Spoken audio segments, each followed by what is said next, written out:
आनंद जी, जय जिनेन्द्र। जय जिनेंद्र। No Sai ji. Yes sir. जय जिनेन्द्र। जय Jinendra sir.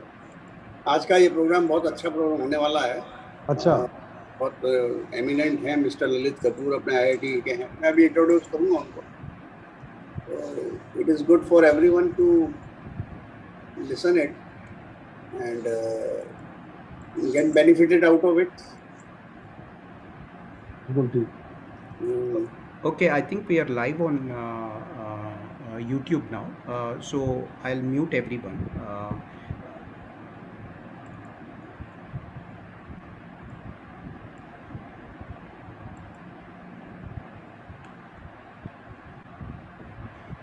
Jai Jinendra, everyone. We are Jai Jinendra, everyone. Welcome all. We are here to learn the secrets of reversing chronic diseases from our international guest speaker, Mr. Lalit Kapoor, today. I'll share the brief outline of today's today evening's program. So we'll first have Mangalacharan by JES Hyderabad chapter's President Mr. Pramod Jain's family. He'll be leading the Mangalacharan, and I will unmute you at that time. Request all of you to join. After that, we'll have Vinod ji, JES South Jaipur President. He'll be sharing his opening remarks. Post that, we will have a small poll for Lalit ji to understand our profile better, and so that he can customize his talk. And then we'll have a brief. He'll be sharing.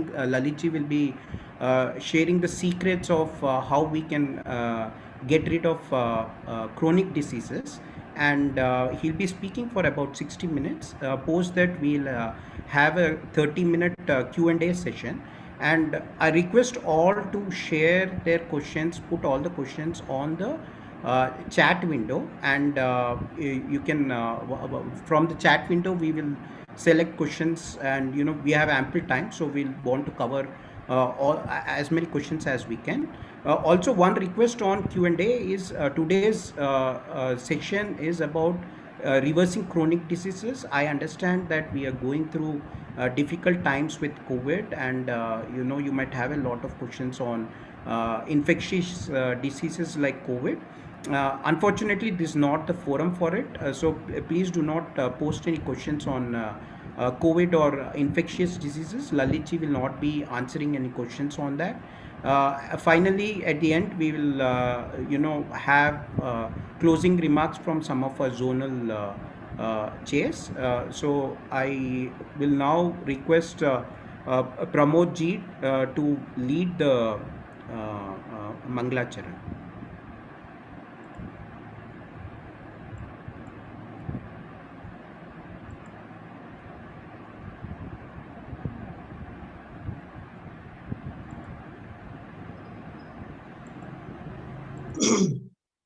जय जिनेन्द्र, नमस्कार। सावधान, मंगलाचरण। हरिहंतारं नमो सिद्धारं नमो आयुर्वेदारं नमो वज्रायारं नमो सर्वसारं सो वंचनमो यारो सर्वपापप्रणाशनं मंगलारं च सर्वेसिं परमं भवैमङ्गलम्।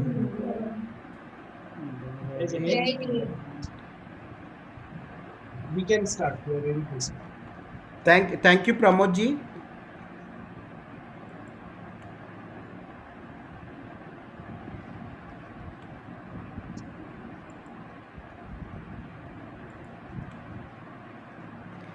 Now I will like to invite. Sorry, I'm echoing here. I think yeah. Now I would like to invite Vinod Shah ji. Now Now I would like to invite Vinod Shah ji, the president of South Jaipur chapter, to share the opening remarks, and welcome everyone. Welcome all JES members across India from different chapters. This is a new beginning for all of us to have a discussion on health and get rid of the medication. I'm going to introduce you. I'm going to introduce you Mr. Lalit Kapoor, whom connected since last so many months and undergone a course under his guidance on WhatsApp. And I will be very, very thankful to him that it has brought a miracle in my own life, and I got rid of all the medication.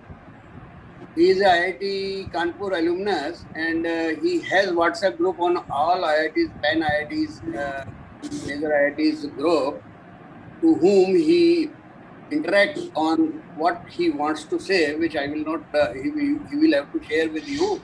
He will share with you, but we thought it proper to bring him in on our JES platform because we have Pan India and Pan Globe opening, and we since it is Gen Engineers Group, so we already have an philosophy intact,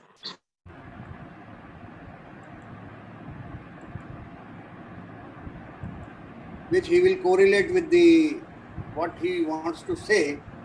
So he is a eminent scholar, eminent industrialist, and started his PBWF coaching or say interaction with the helping others without any cost since 2013, and it has been almost 7 years that he is spreading this PBWF concept because we all public, I mean nationals or international public in general is highly trapped with the pharmaceutical industries that to create disease and then give the medicines and get yourself cured. Except surgical part, the other thing which affects us like BP, sugar, sleep apnea, inflammatory disease, etc., are being cured since centuries with our change of food habits, which the pharmaceutical industries and food industries do not want us. So, not taking much of my time, I Manish ji, thank you Manish ji for inviting me as a opening remarks, and I would like that you should introduce now Lalit ji to start his 5 pillars health, which is a immunity booster for all of us, and if it is we would like to be a partner with him in his future endeavor also, as he was saying that he want to make it a pan India and to penetrate among the rural masses. So JES can definitely extend its hand to join with Lalit ji to have this concept spread over.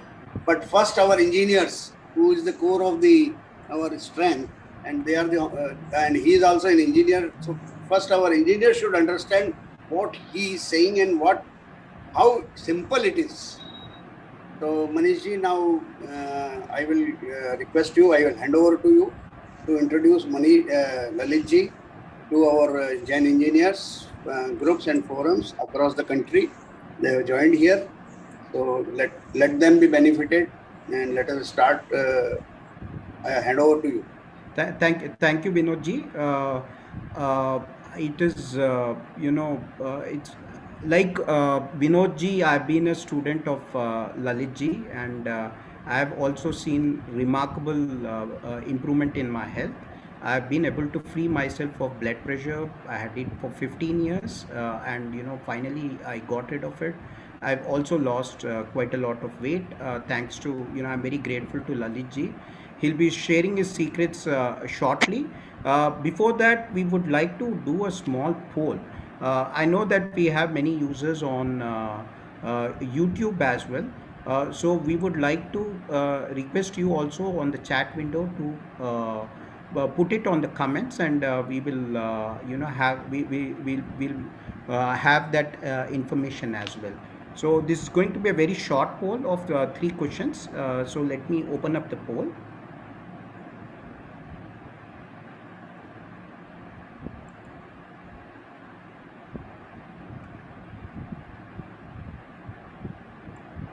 So can you see those poll questions on your screen, please? Yes. Okay.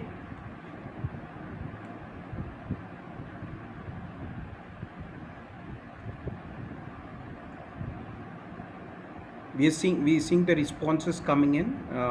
Request all to participate, so that Lalit ji can based on your health issues, he can focus more on those areas.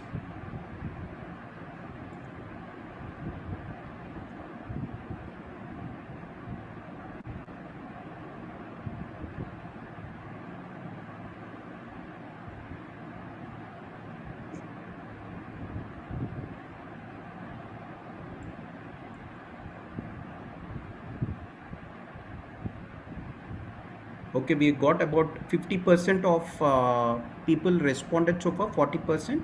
Request everyone to take another 30 seconds or so to respond, so that will be really helpful.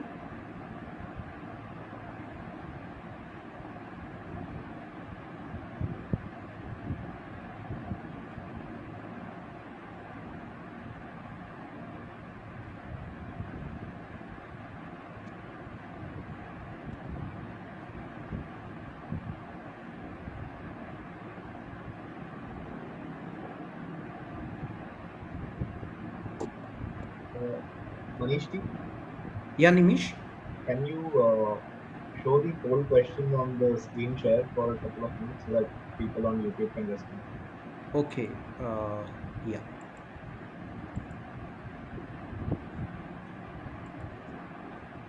Are you able to see it on the YouTube? You can see the screen share, but not the questions. You're not able to see the questions? Okay, I'm sorry. Maybe I'll just read it out. Maybe there's a problem here. The questions, I think, for you viewers on YouTube, the questions we have is the first question is: are you currently diagnosed with one or more chronic diseases? That is the first question. You can respond by saying yes or no. The second question is: which country are you joining us from? Are you joining from India, USA, or other countries? And the last question is: what chronic diseases do you have? So if you have more than one disease, please feel free to type it on the session.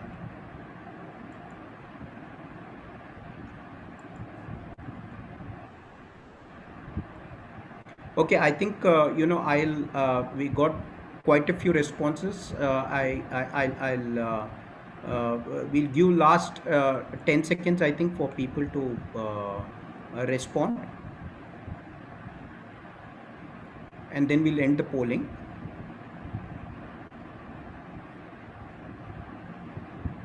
Okay, I'm ending the polling now.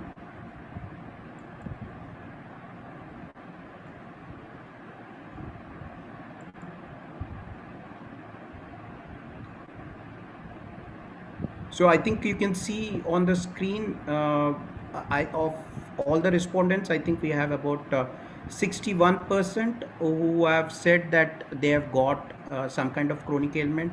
40% have said that they don't have.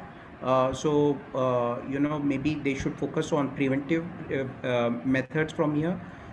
Most of our viewers on Zoom are joining us from India, but there are one viewer participant joining outside of India. In terms of chronic diseases, majority about 45 have got hypertension, 30% have got diabetes, cholesterol. Then we have a few who have got cardio, fatty liver, arthritis, and other diseases also is quite significant. There are 32% of them. Okay. Okay. Now I will, share a brief introduction for Mr. Lalit Kapoor. Mr. Lalit Kapoor, he is from Berkeley, California. He's a 1971 graduate of IIT Kanpur. He finished his MBA from UCLA in 1975. I worked in various management and sales positions for an aerospace company before starting his own company, Group IPEX Inc. in 1984 in IT services field. IPEX was sold to Hal Kinyon, a Nasdaq company, in 1998. His second company, Group Bigates, was in the field of computer telephony software with operations in Pune and was acquired by Avaya in 2004. He retired from active business life in 2005. By 2012, lifestyle diseases had caught up with him and he was on medications for hypertension, diabetes, hypothyroid, gout, osteoarthritis, and sleep apnea. To cure his diseases, he developed interest in nutrition and educated himself in the field. Pursuing a plant based whole food dietary discipline and various fasting regimens, he was able to lose 50 pounds of weight, get off all medications, and reinvent himself. So few years ago, he started a WhatsApp health group for his own alumni batchmates from IIT Kanpur, which achieved was very successful, and since then he's been expanding it. Today, over 16,000 members have benefited. A lot of them are engineers and from many other fields, and they are able to get a lot of help on their chronic ailments. With this, I would like to invite Mr. Lalit Kapoor to share his secret on how we can reverse chronic diseases or prevent for the 40% of us who don't have chronic diseases.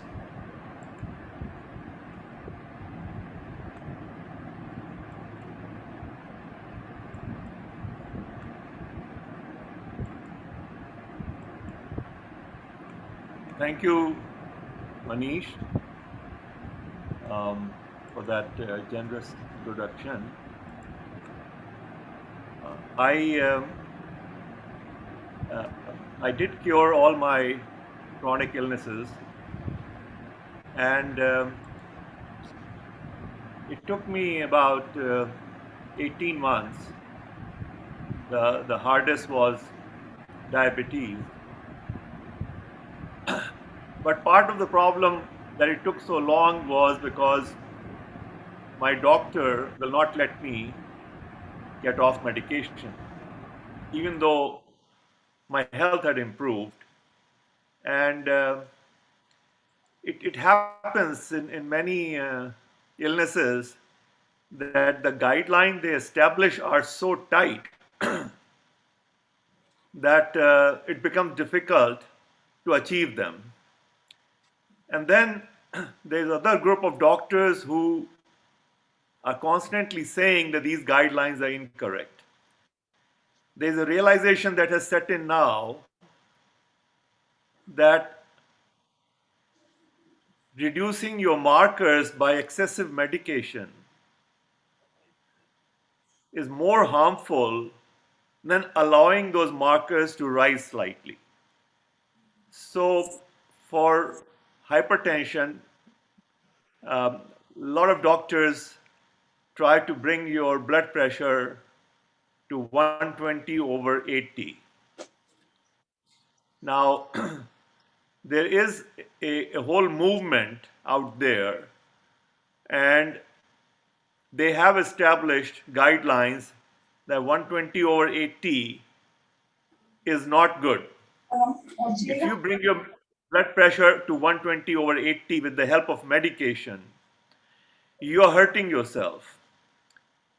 You are hurting yourself in some other ways. So, one way to capture your health or your health problems is what we call all-cause mortality. So, for whatever reason, if you die, it is not good. So, what they're doing now is they're doing research that if people who were where the blood pressure was lowered to 120 over 80, then there were people whose blood pressure was lowered to 130 over 85. Then there's a group of people where it was lowered to only 140 over 90. And when they analyzed thousands of such patients, they found the patients where BP was lowered only to 140 over 90 were living longer life. And where the blood pressure was controlled too tightly, they were dying early. And that concept is called all cause mortality. So in 2014, they revised the guidelines and they said for people under the age of 60, your cutoff point should be 140 over 90. And if you're over 60, your cutoff point should be 150 over 90. So many people I find are taking medications that they should not be. Similarly, when it comes to diabetes, some doctors are trying to bring your A1C below 6.5. There are three different conflicting guidelines. One guideline is by the Endocrinologists Association, American Association of Clinical Endocrinologists, and they say that your A1C should be under 6.5. And we must use medicine to bring it under 6.5. Then there is the American Diabetic Association, ADA, and these doctors follow a guideline by ADA which says that your A1C should be brought under 7.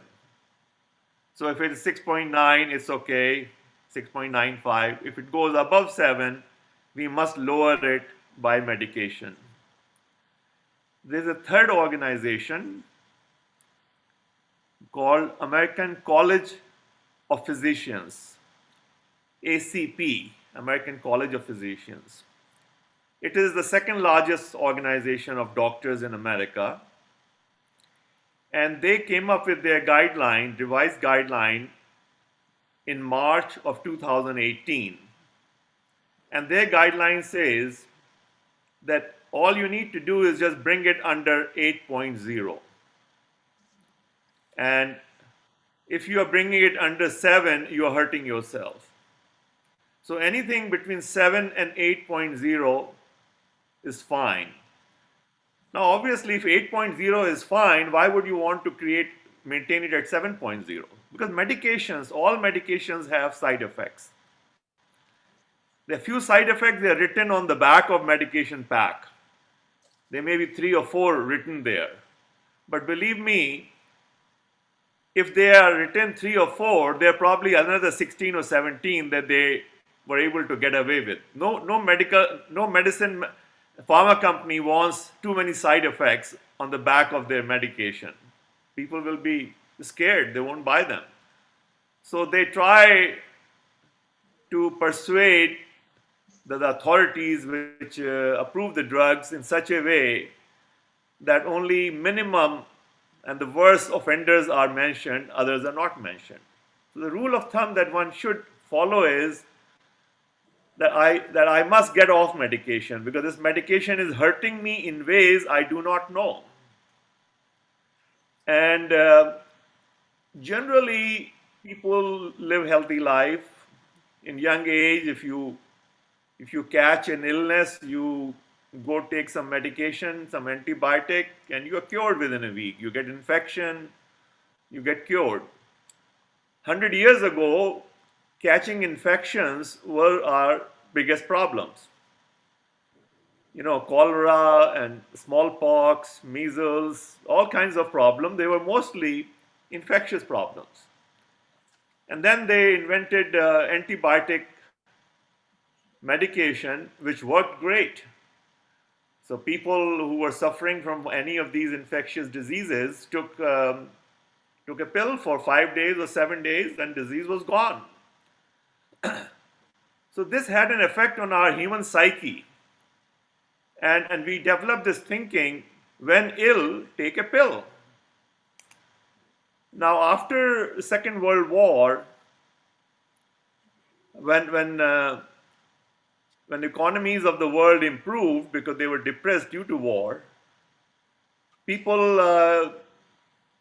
got increased food supply, and the prices were brought down. So they started eating. Everybody started eating like a king.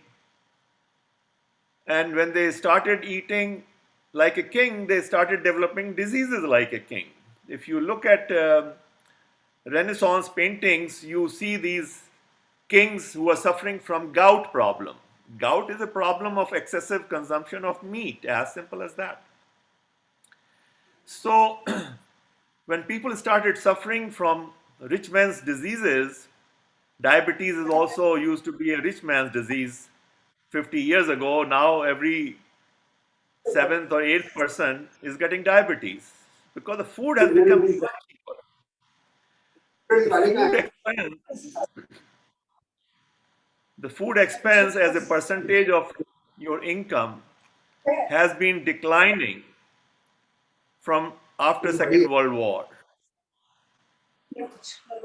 So I think there's some noise coming in the background. Okay. So the when people started suffering from these diseases of affluence, the the paradigm that take a pill and you will be fine didn't work. But that's what the doctors had learned. That's what the pharmaceutical companies had experienced for 40 years, from 1920s to 19 or 30 years to 1950s. So they just started developing more pills. So if you have hypertension, let me give you this pill. Or if you have diabetes, let me give you this pill.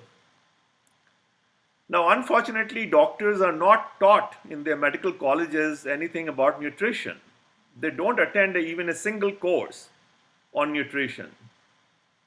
They may attend one lecture or two lectures. At least in America, I know that they don't. So, so when you go and see a doctor, he doesn't know what else to tell you. And also, he doesn't have time to spend 15, 20 minutes with you and telling you that your hypertension is because you are eating a lot of inflammatory food and you must change. No, they don't have time. They neither have the knowledge nor they have the time to coach you or guide you. And they have been taught medicine. That's why we call this field as medicine. And if you talk to anybody, this is a school of medicine. It is not a school of health. There's a difference. And so they are trained to give you medicine. And most people also now have become accustomed to the idea, I'm going to spend 1,000 rupees to go see a doctor. I want to have at least a prescription from him, because you cannot buy medicine without doctor's prescription. So if the doctor says, no, no, go home and start eating sarson ka saag and oranges, the person feels cheated. 1,000 रुपए भी खर्च किए और कुछ दवाई भी नहीं दी. So we have become, it's this kind of our own fault as well. So first we eat unhealthy, then we delegate all the work to our servants, and so our servants are doing all the work, physical work. We take all the peels from our Loki or Turai, and the servants say, okay, give it to us. So they go home and they cook all the good things, all the skins of green leafy vegetables. We take shalgam and we throw away the shalgam ka patta. So the servant takes it and eats those patta. We take beetroot and we throw away beetroot skin, leaves. And a lot of nutrients are actually in those things. So you find that your servant is getting healthy. He doesn't have diabetic problem. He doesn't have hypertension. In many families, I have seen these servants last for generation. In fact, they are multi-generation. And they're doing all the work. They're carrying all the loads for you, or going to market, shopping for groceries. So physical work, they're walking maybe 4 or 5 miles a day. And you are sitting on your chair listening to the news or watching some Indian serial. So your servants are healthy, but your life is getting unhealthier and unhealthier. So when you look around, you make two observations. Number one, in the forests where the animals are living their natural life, no animals are requiring any medication. They don't need to go see a vet. They don't need to go to any hospital. They live their life. Yeah, they are only concerned and scared about predators. So they avoid that. They avoid getting killed. But those who do not get killed live a healthy life and die a natural death. That's one observation. But when you raise a pet, you bring that dog to home and start feeding that dog food, which comes in cartons. It's a processed food. Now, within few years, that dog has some problem or other and needs to go see a doctor. And the doctor says, give this dog this pill. So your dog is on medication. Your cat is taking pills. They are giving pills to horses also. The second observation we make is that 10,000 years ago or longer, 50,000 years ago, we lived a good life.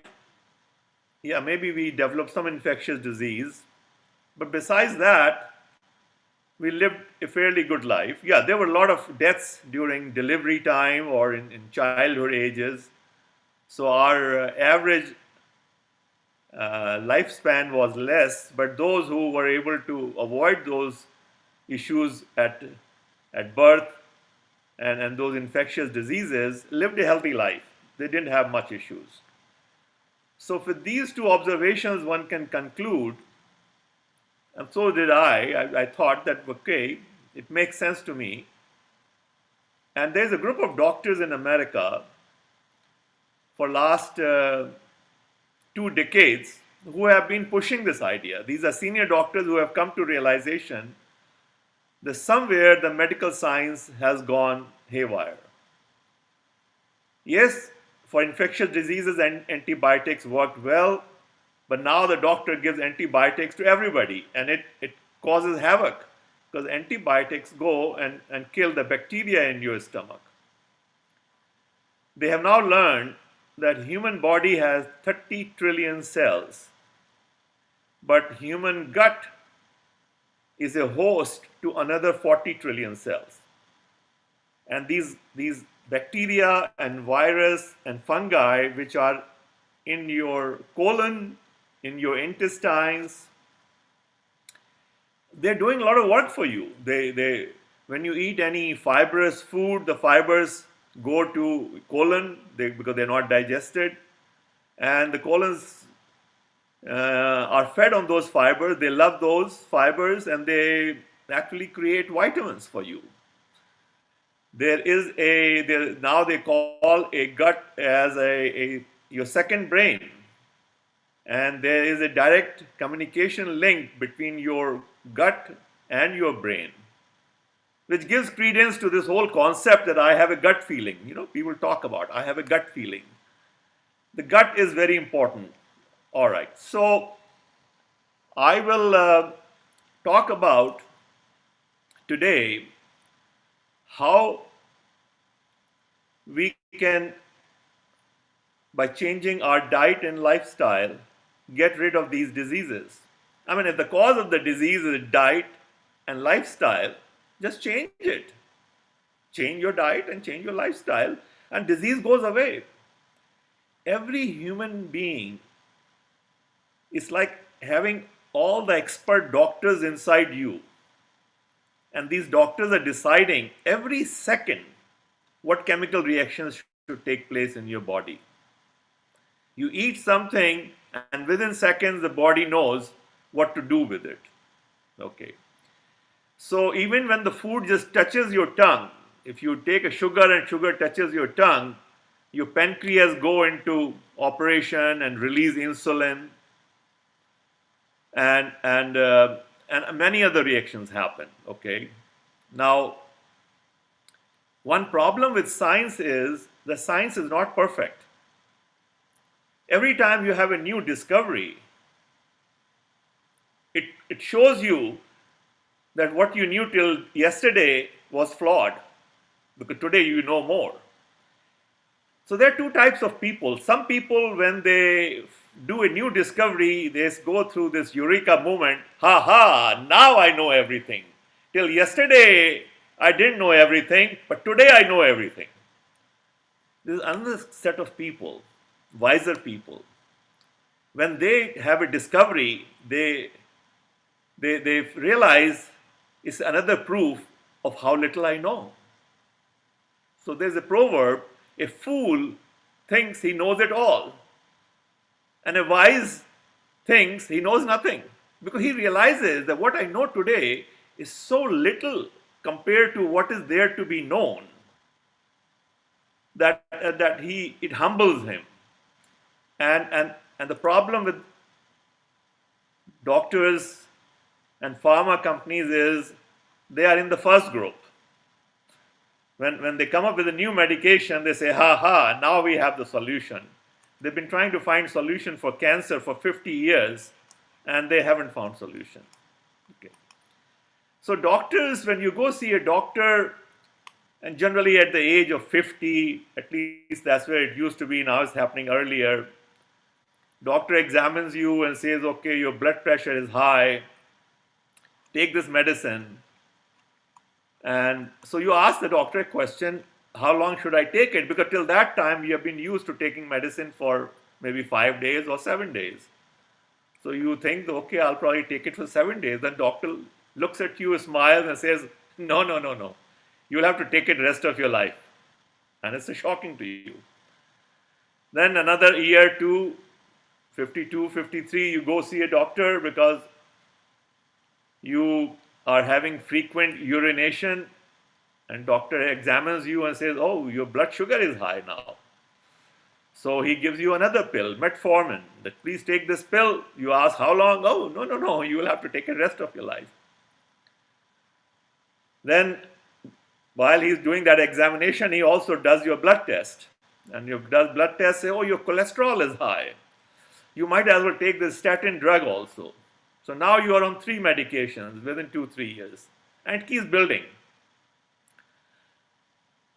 And they believe, they tell you that this disease cannot be cured. I can help you maintain it, but it cannot be cured. It's incurable disease. Hypertension is incurable disease. Diabetes is incurable disease. Cholesterol is incurable disease. So and then we tend to think of doctor as God. We take his word. We say, well, it's incurable. It must be my bad luck, or it must be my genes. You know, they love to blame things on genes. Genes don't dictate your life. Genes only load your gun. You still have to pull the trigger. So, and there is a science called epigenetics. Epigenetics is how environment is affecting you. So the expression of gene depends upon the food you eat and the lifestyle you lead. So you can affect genes also, or their expression. So I have found that there are 5 important things in life and for health maintenance.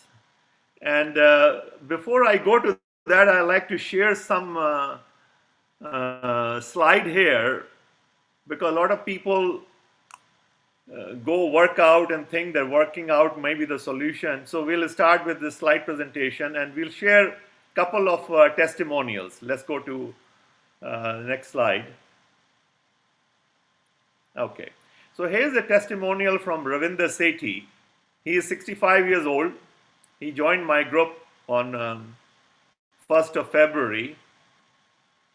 He had polio in his childhood years, and then he had an accident, and he became immobile, and he is on a wheelchair. So he says it's been 7 weeks. He wrote it to me in my group. 7 weeks, and I started 3 wonderful programs: juicing and plant-based whole food. Let me just finish that one. Yeah, okay, yeah. And intermittent fasting, and we'll cover these things. And he talks about his polio.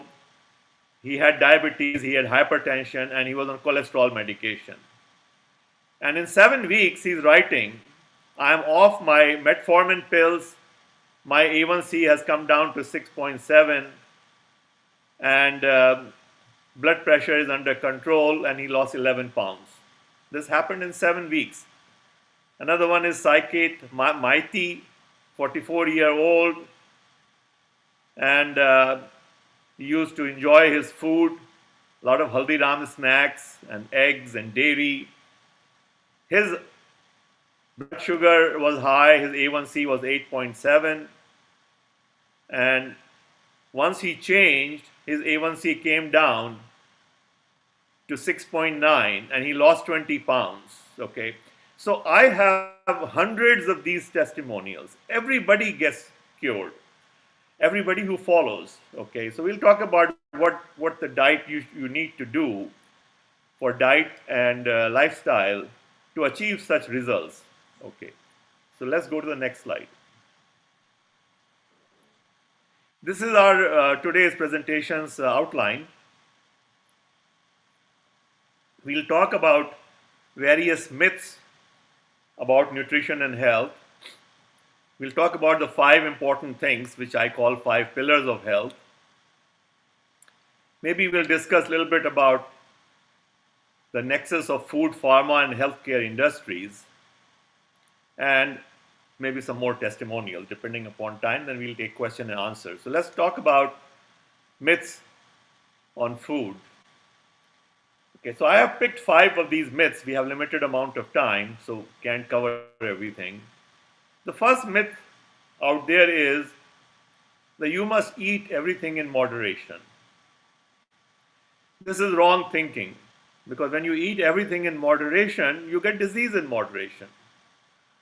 And you get little arthritic pain, little high blood pressure, and we have this thing we call, these are old age. We just blame it to old age. It is flawed to think that with old age you must get disease. It doesn't have to be that way. There are certain parts of the world they call blue zones, where people live to be 100, normal. It's normal there. And they're 95-year-old, they're working in their farms 6-7 hours a day, and they don't take any medicine. In fact, there are not even any clinics there. There are no hospitals, and these areas are known as blue zones. So everything in moderation is totally wrong, and it leads to diseases which we somehow associate with old age, but you don't have to suffer from them. The second myth is about protein myth. Protein was discovered in 1843, and when they discovered protein, they said, aha, protein is the most critical nutrition for human health. And then it kind of derives from another myth that if it is good, if a little bit is good, the more should be better, which also doesn't work. So they start saying, have more protein, more protein. I remember when I was 7-year-old, my Nanaji, my grandfather, insisted that I take a glass of milk with 1 egg, because he had read somewhere that that egg is rich in protein and milk is rich in protein. And I hated it. And from what I know today, both milk and eggs are some of the worst food for your health.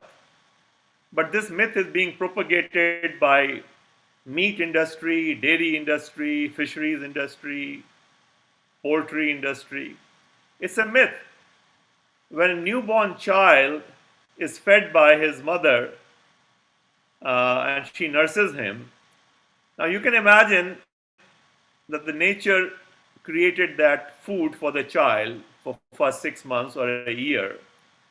So the composition of that food must be the perfect composition for child's health.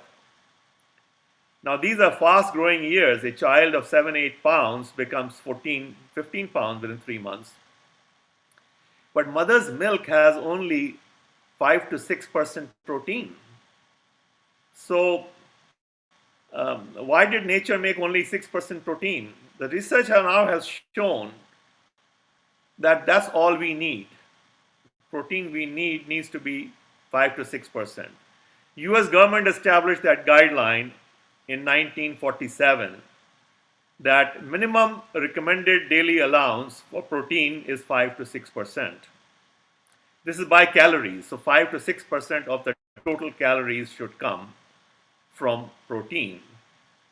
Now, if your total calories are 2000 calories per day, which is a normal for a typical 5 feet 3-4 inch tall person, 130 pounds, that's only 100 to 120 calories, and or it is 25 to 30 grams. That's all one needs, 25 to 30 grams.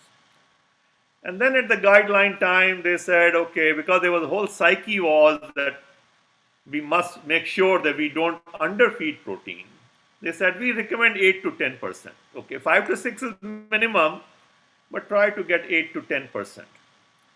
Somehow, the media distorted that over the years, and self-serving interest of industry. They started saying, well, 8 to 10 is the minimum recommended. So that's the bare minimum. In fact, even if you go to some of these reputed universities' health sites, and I think I read at Harvard University's website, they also say that.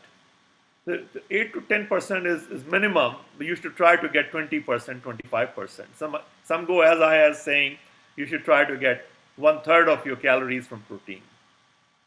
The problem is your body knows how to store fat. They just store it under your skin. So the more you eat, the more fat gets stored, you become overweight. Your body knows how to store some sugar. And that gets stored in your liver as glycogen and in your muscles also as glycogen. So you can store about 2000 calories worth of sugar in your body. But protein you can't store. There's no mechanism in the body to store protein. So if you eat extra protein, it has to be removed. Protein is nothing but hydrocarbons with a nitrogen element in it. Now, hydrocarbon is fat. So what the body does is it takes out the nitrogen and converts protein into fat and deposits it in your under the skin fat layer. Now this nitrogen combines with hydrogen and becomes NH3 or ammonia. Now ammonia is very toxic to your body. So body needs to get rid of ammonia, and body converts ammonia with water into uric acid. That uric acid gets processed as urine and you pee it out. It gets filtered in your kidneys. So you are loading your liver and kidney now every day by eating extra protein.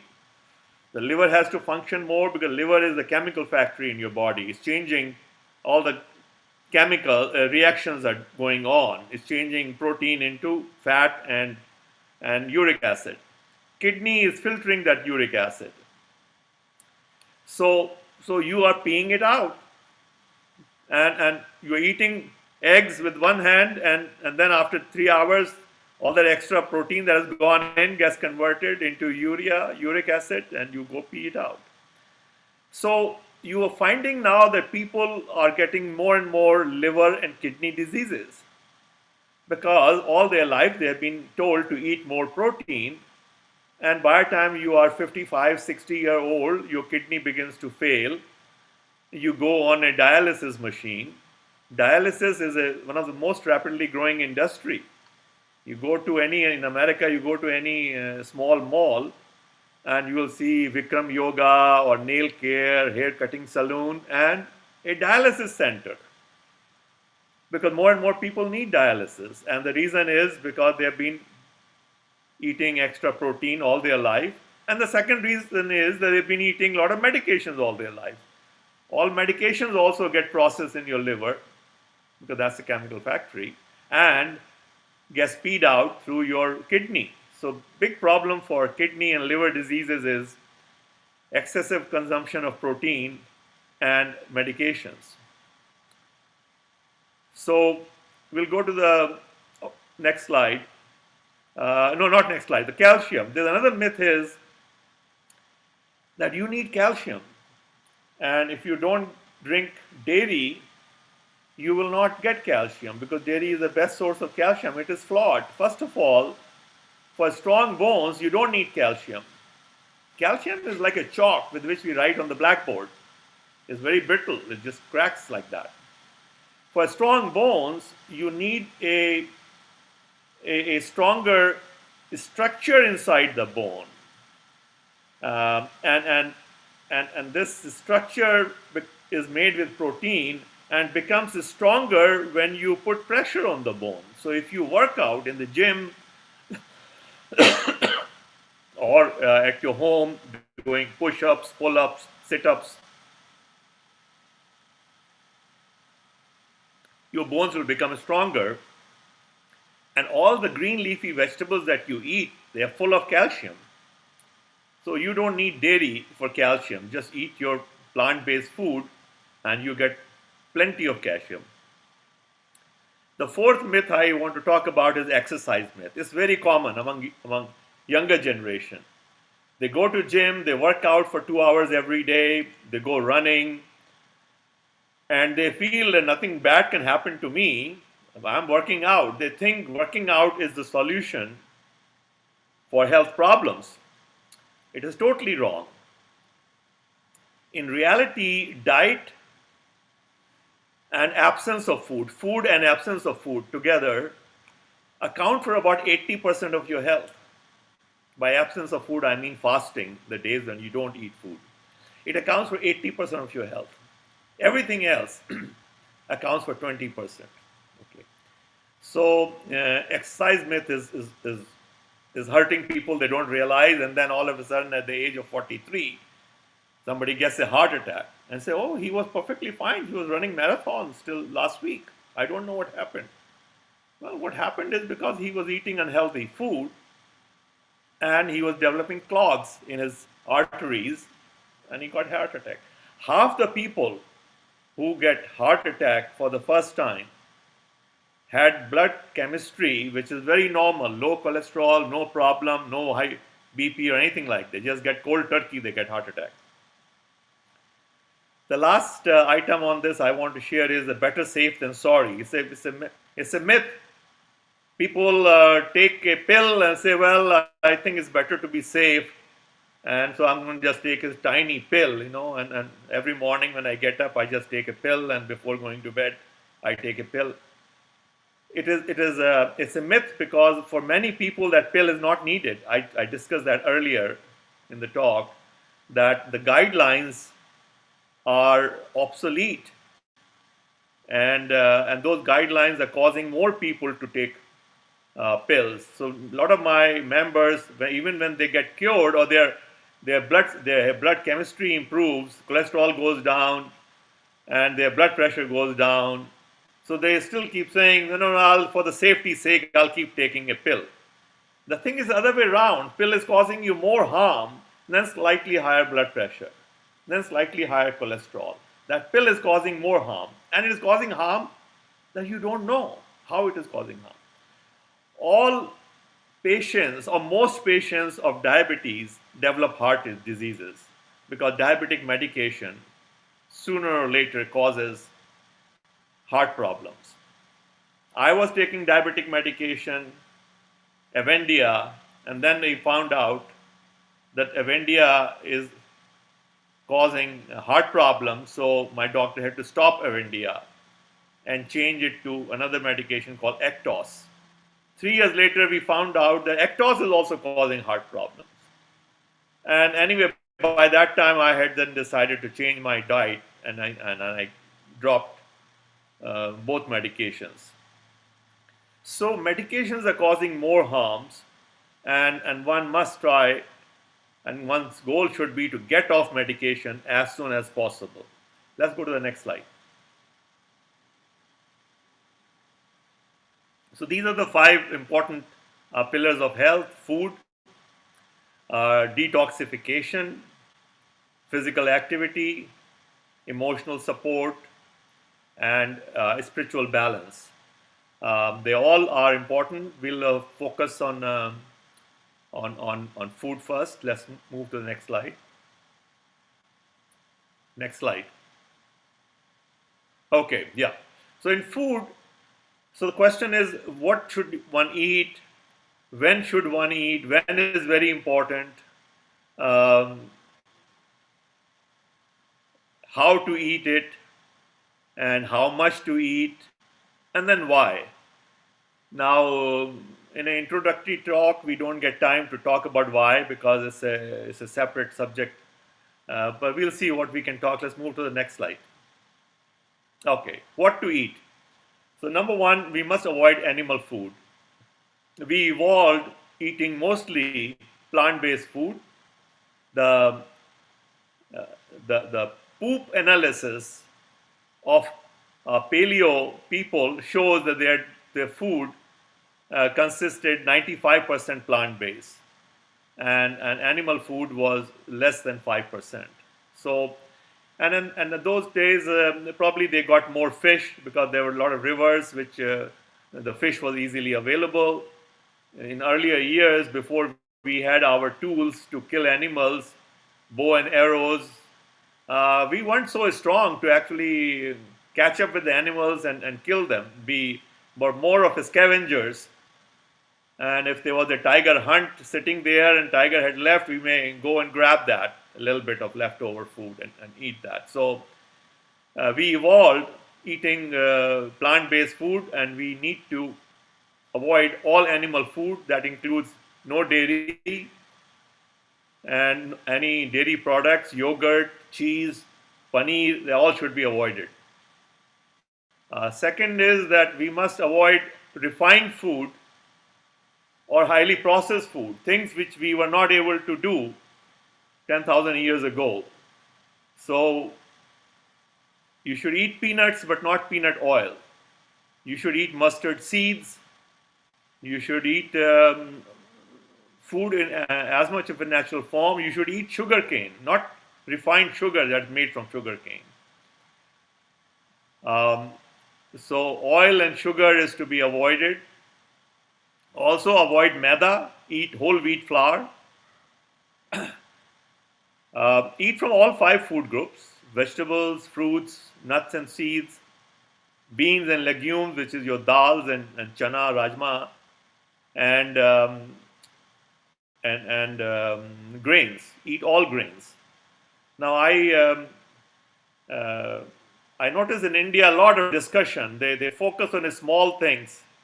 There's no need to focus on small things. Just focus on the big things. See that your 1/5 of your food comes from each of these groups. So out of 2,000 calories, maybe 400 from vegetables, 400 from fruits, 400 from nuts and seeds, and 400 from dals and chanas, and 400 from wheat and rice or whatever you like. Um, Thinking of one grain over other is flawed. All grains are good. All beans and legumes are good. Eat whatever you like, okay? And as much as you like. The portion control does not work. The time control works, and we'll talk about that. You need to eat all your food in a narrow window of 8 to 10 hours. There is in fact, this is a Jain group, so you all are aware of what is called Chauvihar. And my hats off to your ancestors who thought of it, okay? I mean, of course, their reasons for eating during daylight were a little bit different. They wanted to avoid killing any insects which may reach our food stream. So they said, eat between sunrise and sunset. Don't eat when it is dark. We now know more reasons. There is a concept called circadian rhythm. Your body, every cell in your body is on a clock, on a circadian rhythm. And that circadian rhythm is aligned to nature's 24-hour clock. So when our clock gets out of alignment, it causes problems. And the clock gets in alignment by looking at the daylight in the morning. The daylight has a lot of blue light in it. You look at the sky, it's blue. So our retinas in both eyes have a, a protein cell called melanopsin. There are 5,000 cells on each retina. When these melanopsin cells sense blue light, they realize that it's morning time. So in the morning time, certain hormones need to be released and some other hormones need to be reduced. So there's a hormone called cortisol. Cortisol is a hormone that makes you get you going, okay? And the cortisol begins to rise about 2 hours before sunrise. So in your blood, cortisol is rising. There's another hormone which is known as melatonin. Melatonin calms you down, makes you sleepy. And at that time, at 5 o'clock in the morning or 4:30, depending upon summer or winter, the melatonin begins to go down and cortisol begins to go up. Then when the evening comes, the cortisol begins to go down and melatonin goes up. So melatonin makes you sleepy, quiet, relaxed. Now, if you don't get that sunshine and you keep sleeping late till 8 o'clock, 8:30, 9 o'clock, and you have heavy drapes, so no sunshine is coming, your body goes out of alignment. Similarly, in the night time, when you're using TV screen or computer screen or cell phone, these screens emit blue light. Your body gets confused and body thinks it's still daytime. So body's clock's alignment to the nature's clock depends on two important, it depends on others, but the two are most important. One is blue light and second is food. So when you eat food at 9 o'clock at night, body thinks it's still daytime. So I must still keep those melatonins low. And then you find that, oh, I can't sleep at night. I have difficulty sleeping. Sleep issues come up. I recommend that you turn off your laptops and computers and TV screens, cell phones, 1 hour before bedtime. That alone will solve many problems. So eating food in a narrow window of 8 to 10 hours and should be daylight windows. So you can eat from 10 in the morning till 6 in the night or finish your dinner by 6 is very, very helpful. It is called intermittent fasting. And okay. Other things are you need to eat herbs and spices. Your body is good in making fat. All extra food gets converted into fat. So you don't need to eat fat. But there are certain fats which are omega fats which your body cannot make. If your body cannot make something, we call it essential fat. It's essential that you get it from your diet. Omega-3 fat is essential fat. It's found in flaxseed, chia seeds, walnuts, and other nuts as well. So make a habit of eating 1 tablespoon of flaxseed or chia seed every day. Put it in your masala box and you can add it to any food. Second is vitamin D. We get it from sunshine, and now a lot of people are not going out in the sun.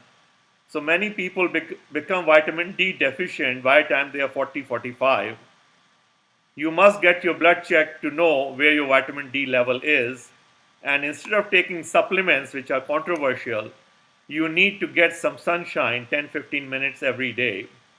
And don't burn yourself, but go when the sun is tolerable. In summer, you go in mornings or late afternoons or evenings. And in winter, you can go in the sun in the middle of the day. The third thing is vitamin B12.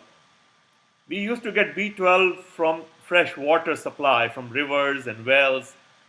B12 comes from our contact with soil. When we work with our hands, in the fields with bare feet. We used to walk bare feet. We absorbed B12. Now we don't get B12 because the water we drink is municipal water. It is chlorinated. The chlorine kills all the B12, so you can't get B12. So all people following this program need to get B12 supplement. That is the only supplement that you need. You don't need any other supplement. Okay, let's go to next. So let me explain in this slide. I'm trying to explain what is the difference between processed food and whole food. When you eat corn on the cob, I mean, as we call bhutta, that is whole food. Now, if you make, you take some frozen corn and you make corn soup, it has gone through some process. It's still whole food. It has gone through some freezing and defreezing process and things like that. Corn meal is more processed. Corn flour is even more processed. Corn starch is even more processed. Then popcorn has gone through some heat treatment at high temperature. So this composition changes a little bit. But it is still whole food. Now, cornflakes is not whole food. It is processed food. Mr. Kellogg developed this process about 90 years ago to make flakes, and then he pushes that for breakfast. Have cornflakes for breakfast. I don't recommend that. You can have corn on the cob for breakfast. Why not? I mean, bhutta tastes good anytime. Or any of the other things. So what I'm trying to explain here is that in any food you consider, you ask yourself, is it highly processed? It is slightly processed. If you are given a choice, corn oil is even more processed, okay, because they have removed all the fiber and only oil is there. Then there's a product called high fructose corn syrup. That is extremely highly processed, okay. So you must avoid, that is very bad for you. Corn oil and high fructose corn oil are very bad for you, okay. Corn flakes are also not healthy, but others. So in every food you think about it, you look at it, is it processed? Is it Haldiram namkeen or is it besan ki roti? Besan ki roti is fine. And eating chana is even better than besan ki roti. But Haldiram namkeen has gone through some probably corn oil, frying and all kinds of things, and those things you need to avoid. Let's go to the next slide. So there's also a lot of confusion about water, and I see people now walking around with a bottle of water, and it's a myth that has been created that you need to drink lots and lots of water. When you get up in the morning, have 2 glasses of warm water. That's very important. It detoxifies your body, and you will notice that within an hour you pee it out. Okay, so it flushes your system. And before going to bed, have a glass of water, unless you have developed a problem of nocturia and you want to avoid that. But after dinner, after 45 minutes to an hour after meal, have a glass of water. After dinner, you have your glass of water and then 1 glass before sleeping. Rest of the day, I recommend that you eat your water. Instead of drinking, just eat more melon, more grapefruit, cucumbers, tomatoes, watermelon. So in the summer, when you come back to your house from a warm outdoor trip, just cut a watermelon and eat it. You don't need to drink water. It's 91% water anyway. Celery is 95% water. So just eat your celeries. Cut these things every day. Keep an agenda. I'm going to have 2 cucumbers and 2 stalks of celery, a pound of watermelon, and finish it before the day ends. Next slide. Okay, this is a typical Indian meal plan. We get up in the morning, have a morning tea. We used to call it bed tea. We don't take it on bed anymore. Most places they step out and husband, wife, and maybe kids get together, and they have a cup or 2 of tea made with milk and sugar. They eat some rusk with it or maybe biscuits. Then at 9 o'clock or 9:30, they'll have breakfast. paratha with curd, or poha, or upma, or idli, or whatever, with the sweet lassi, or lemonade, or tea. Then lunch at 1 o'clock, dal, sabji, raita, roti, rice, and some mithai after lunch. Evening is snack at 4:30 or 5 o'clock. You come back from office, you have samosa with chai, or in summer you'll have some sharbat, roo afza, or whatever. If you enjoy your alcohol, and a lot of men order some snacks, and they're having drinks with either potato chips or fried cashews or tandoori chicken or whatever. And then you have dinner at 9:30. Some of the people who like to drink, they delay that to 10 or 10:30.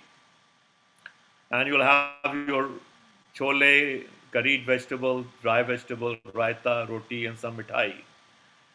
So when you analyze this diet, you see that you are eating from 7 in the morning till 10 at night. That's 15 hours. Your eating window is 15 hours. So your fasting window is only 9 hours. It's totally lopsided. It should be other way around. Your eating window should be 8 to 9, 10 hours maximum. And your fasting window should be 15, 16 hours. So this is one problem. This is a bigger problem than anything else.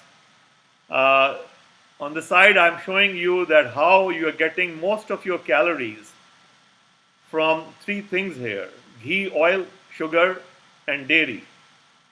And some people consume as much as 60-70% from these three foods. These are empty calories. Ghee and oil have no nutrition value, hardly any. Sugar is also empty calories.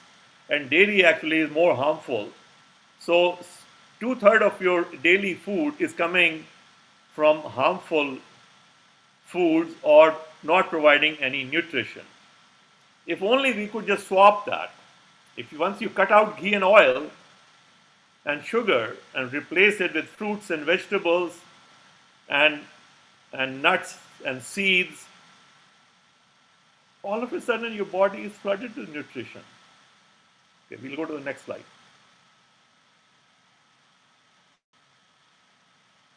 So this is one analysis I wanted to show you, is that if for a person who is eating 400 calories from each food group, and I picked two examples in each food group. So from fruits, I took apples and strawberries. For vegetable, I took spinach and potatoes. For legumes group, I took moong dal and chana, chickpeas. For grain, I took rice and wheat. And for nuts and seeds, I took walnuts and flax seeds. So you are getting 82 grams of fiber per day and 58 grams of protein. That's about 11-12% of your daily requirement, more than enough. And for fiber, the guidelines that are established in US are 25. Of course, they try to manipulate these guidelines, because if they were very high, people can't reach that target, because animal food has zero fiber. So your chicken, your goat meat, mutton, eggs, milk, cheese, they all are zero in fiber. There is no fiber in that food. And 97% people are eating too much protein and too little fiber. And that's the cause of their problem. Okay. So an average fellow native in Africa will probably consume 100-150 grams of fiber every day. And when you eat healthy fiber, your body just loves it. And you poop a lot. And your GI tract is absolutely clean. Okay. And that leads to good health. Let's move to the next one. So here I'm talking about a concept which is called caloric density. How much nutrition is there for each calorie that you consume? So green leafy vegetables have 100 calories, not nutrition, calorie, yeah. 100 calories per pound. Fruits have 300 calories. Rice, potatoes, roti has 500 calories. Dal, rajma have 500 calories. Fish has 800 calories per pound. Baked bread, the bread that you buy from the market, has 1300 calories a pound. Dry fruits are 1300 calories a pound. That Kellogg breakfast cereal I talked about has 1400 calories. They add a lot of sugar to it, okay? Fried chicken has 1500 calories. Nuts and seeds, 2500. Chocolate bar, 2500. Butter, 3200. Oil and ghee, 3500. Cheese and paneer, 1500. Cheese is mostly fat. So you need to cut down on calorie dense food if you have a weight problem and eat food which is less calorie dense. So that's why we talk about eat veggies, fruits, rice, wheat, dal, and only one thing I recommend is nuts and seeds because they have some special omega thing that you should eat nuts and seeds, all kinds of seeds, mustard seeds, methi seeds, um, flax seeds, chia seed, kharbuja seeds, watermelon, pumpkin seeds. They all are good and you should eat them.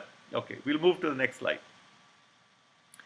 Now we come to a concept which is called nutrient density. So per calorie of food, how many nutrients are there? You see here kale, which is like a mustard, sarson ka saag, they are on the highest. This is on a scale from 1 to 1000. So green leafy vegetables are very, very nutrient dense. And I recommend that you make juice out of that. If you just start drinking 2-3 glasses of green juice every day, the problems go away within a week. Okay? Because all of a sudden your body says, oh, finally I'm getting these nutrients that I loved. Thousands of years ago, I used to get them every day. Now I rarely see them. Carrots are good, 458 calories. Cabbage, 434, not calories, nutrition. Tomatoes, 186. Strawberries, 182. Okay. Look on the other side. Coke, I can't see it, but it must be 1. Potato chips, maybe nutrient value of 2. So this, I'm not able to see the slide, but you can see it. That is how poor nutrition these foods provide you. Okay. So the idea is to replace nutrient poor food with nutrient rich food. And they are of course connected because if the food is calorie dense, it's likely to be nutrient poor. So you are replacing all your oil and ghee, you're replacing it with kale and mustard greens or green juices and fruits. Obviously your body will improve. There's no science to it. I know some people will get disappointed. They always do. They say they were hoping that I'll give some nani ka nuskha, that take some quarter spoon of jeera and add one tiny piece of fresh haldi and mix it and then add a little bit of sarson ka oil and have it at 8 o'clock in the morning. All kinds of things. Especially Indian social media is full of it. All my members come and I'm taking methi seeds. Somebody says I'm taking tulsi every morning. Should I take it? Somebody says, no, I'm putting lemon in my water. Somebody says, no, I take water with jeera. All kinds of things. And their total focus is on these things. I see people fighting. No, you must have almonds which are soaked. Never eat unsoaked almonds. And somebody will say, no, you must peel off the almonds. Don't worry about those things. Doesn't matter. Eat healthy food. Because what I'm talking here about is there's a concept called order of magnitude. So when you go buy a house, you're negotiating a price. You negotiate a price by saying how many crores it is. The guy says it's 5 crore. You're saying, no, I'm going to pay you 4 crore.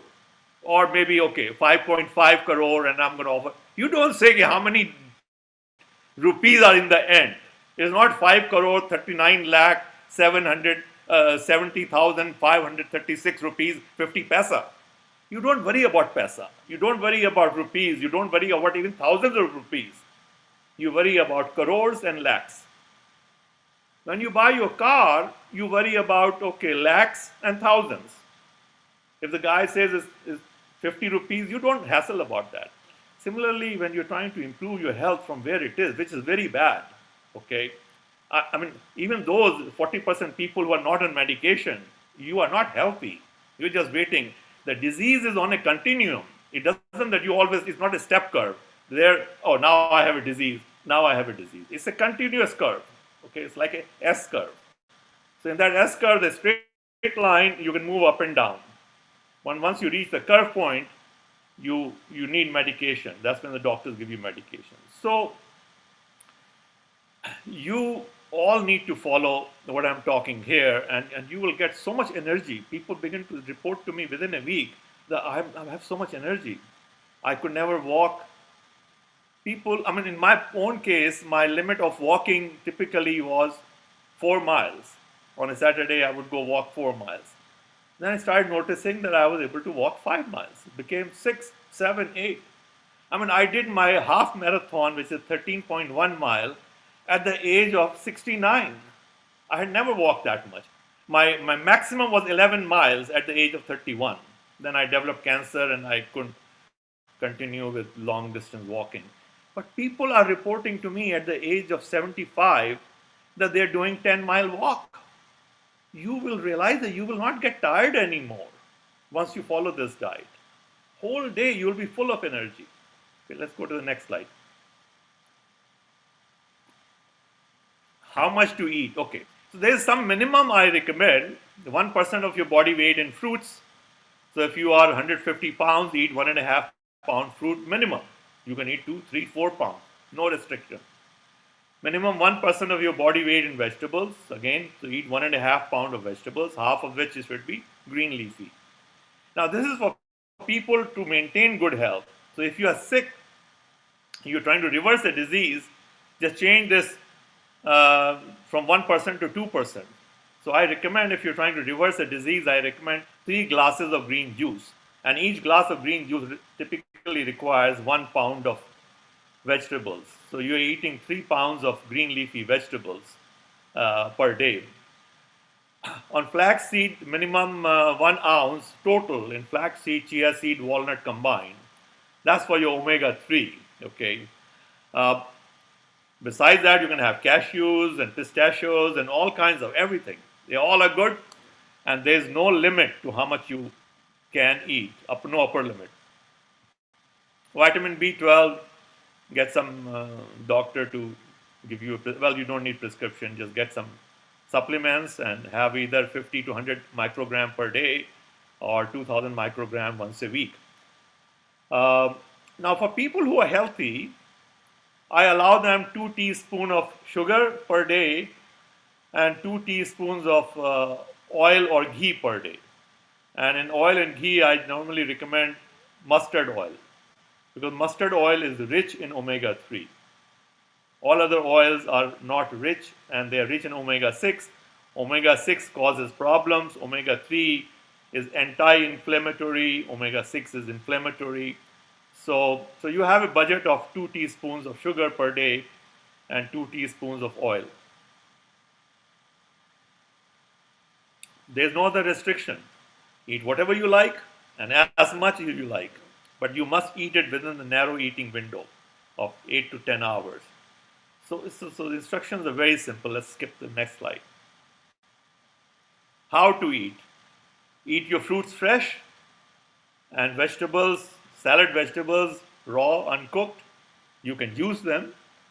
Juicing makes things easy, so it's very important to get a juicer if you really want to reverse a disease, because some things are easier said than done. You don't realize. I mean, I have seen people that eat salad. This much salad is nothing. I mean, you will have to have salad bowl which is that big to eat half a pound of spinach or lettuce or something like that. So it becomes misleading. If you don't juice them, you may not get enough green leafy vegetables. Eat flaxseed ground. Eat your dal and roti chawal cooked. That's no mystery. Next slide. When to eat? When to eat is very important. I touched upon it. Try to eat within 8 to 10 hour window. And the window should be during the daytime, not in the dark. Avoid eating when it is dark outside, and finish your last meal at least 3 hours before bedtime. Okay, next slide. The second pillar of health is detoxification. Detoxification is very important, and some of the things which help in detoxification are 2 large glasses of warm water every morning. When you get up, before brushing your teeth, just have that water first. And during fasting window, a lot of people ask questions: Can I have tea? Can I have nibu pani and all that? It's best to avoid. Just have plain water, because when you're doing fast, your body's endocrine system is at rest. When you take anything, whether even if it is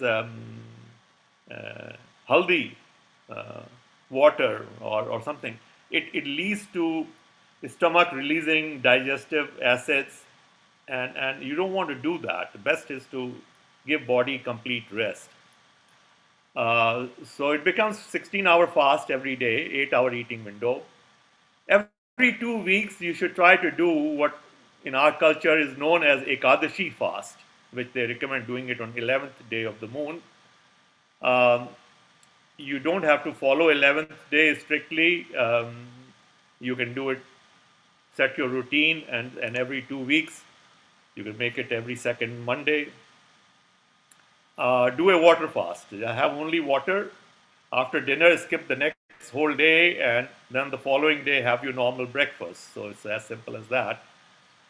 Another option is that you can do a 24-hour fast every week. So we fast every Monday. We after dinner on Sunday night, Sunday evening, we skip the breakfast and lunch and have dinner on Monday evening.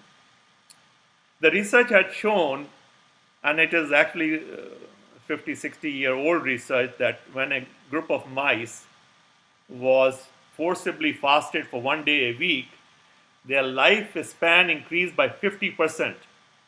50%. Okay. They have not done that research on human beings. It will be very hard to do that. But we have known for 5 decades, and this, in last 5 years, 2 Nobel Prizes have been given. In 2016, a Nobel Prize was given to Dr. Yoshinori, who showed us that when we fast beyond 24 hours, our body recycles the protein in cells which are damaged cells or dead cells, and this cleaning process happens to every organ of the body. So it's not just liver cleans or kidney cleans. It's happening in every cell. They have been able to see it under microscope what goes on. When body is deprived of protein, it recycles old protein, leftover cells. It's amazing. Okay, so this came in 2016, and I immediately adopted that recommendation. It makes so much sense. And then I knew that we, in our culture, have assigned really high value to fasting all along. Then a Nobel Prize came in 2018, Dr. Honzo. And Dr. Honzo says that you should do a 10-day fast every year. And if for 10 days you deny your body protein, it develops immunity to cancer, immunity to other diseases. Because what happens is that every cell in our body has only 2 purposes in life. One purpose is to survive, because if you can't survive, you can't achieve the second purpose. So for survival, it needs food, and it needs to poop. Only 2 things: nutrition, receive nutrition, and poop out and excrete the toxins. So that's one thing. Second thing, every cell wants to reproduce. They want to have their own children. They want to procreate. It also applies to humans. We all know. I mean, if we want to have food, and then we want to have sex. Now, when you do not get food, the sex is not on your mind. It's very interesting. When you do not get your food, you only your body makes you stronger. Go out and get your food. So when we fast, we feel better. We feel full of energy. Okay. Most people, when you fast in the beginning, you will not feel full of energy. You will feel, because you are addicted to food. That's a separate problem. You are addicted to fat. You are addicted to coffee or tea, and you will have headache. We call them withdrawal symptoms.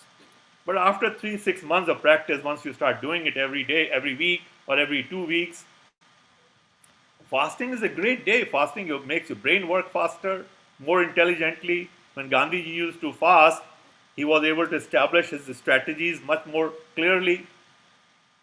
And after first day, you lose about food. The thought about food. Fasting is actually very easy once you start doing it. Um, and everybody else used to think, oh, Mahatma Gandhi is fasting. Oh, we must. You don't die by fasting. The longest fast record is 386 days. This fellow lived on water only for 386 days. So when you fast, you actually feel great and full of energy. This is your body's way of telling you, making your mind sharper. Hey, we are running out of food. You better go out and hunt or seek food. All right. So once a year, and now it so happens, and I saw that Nobel Prize in 2018. It was like a ha-ha moment. Oh, we do Navratri fast anyway. What a great idea! We have been doing it all our, generations. So I changed that 10 days to 9 days in my guideline, and I recommend either you do a Navrate fast.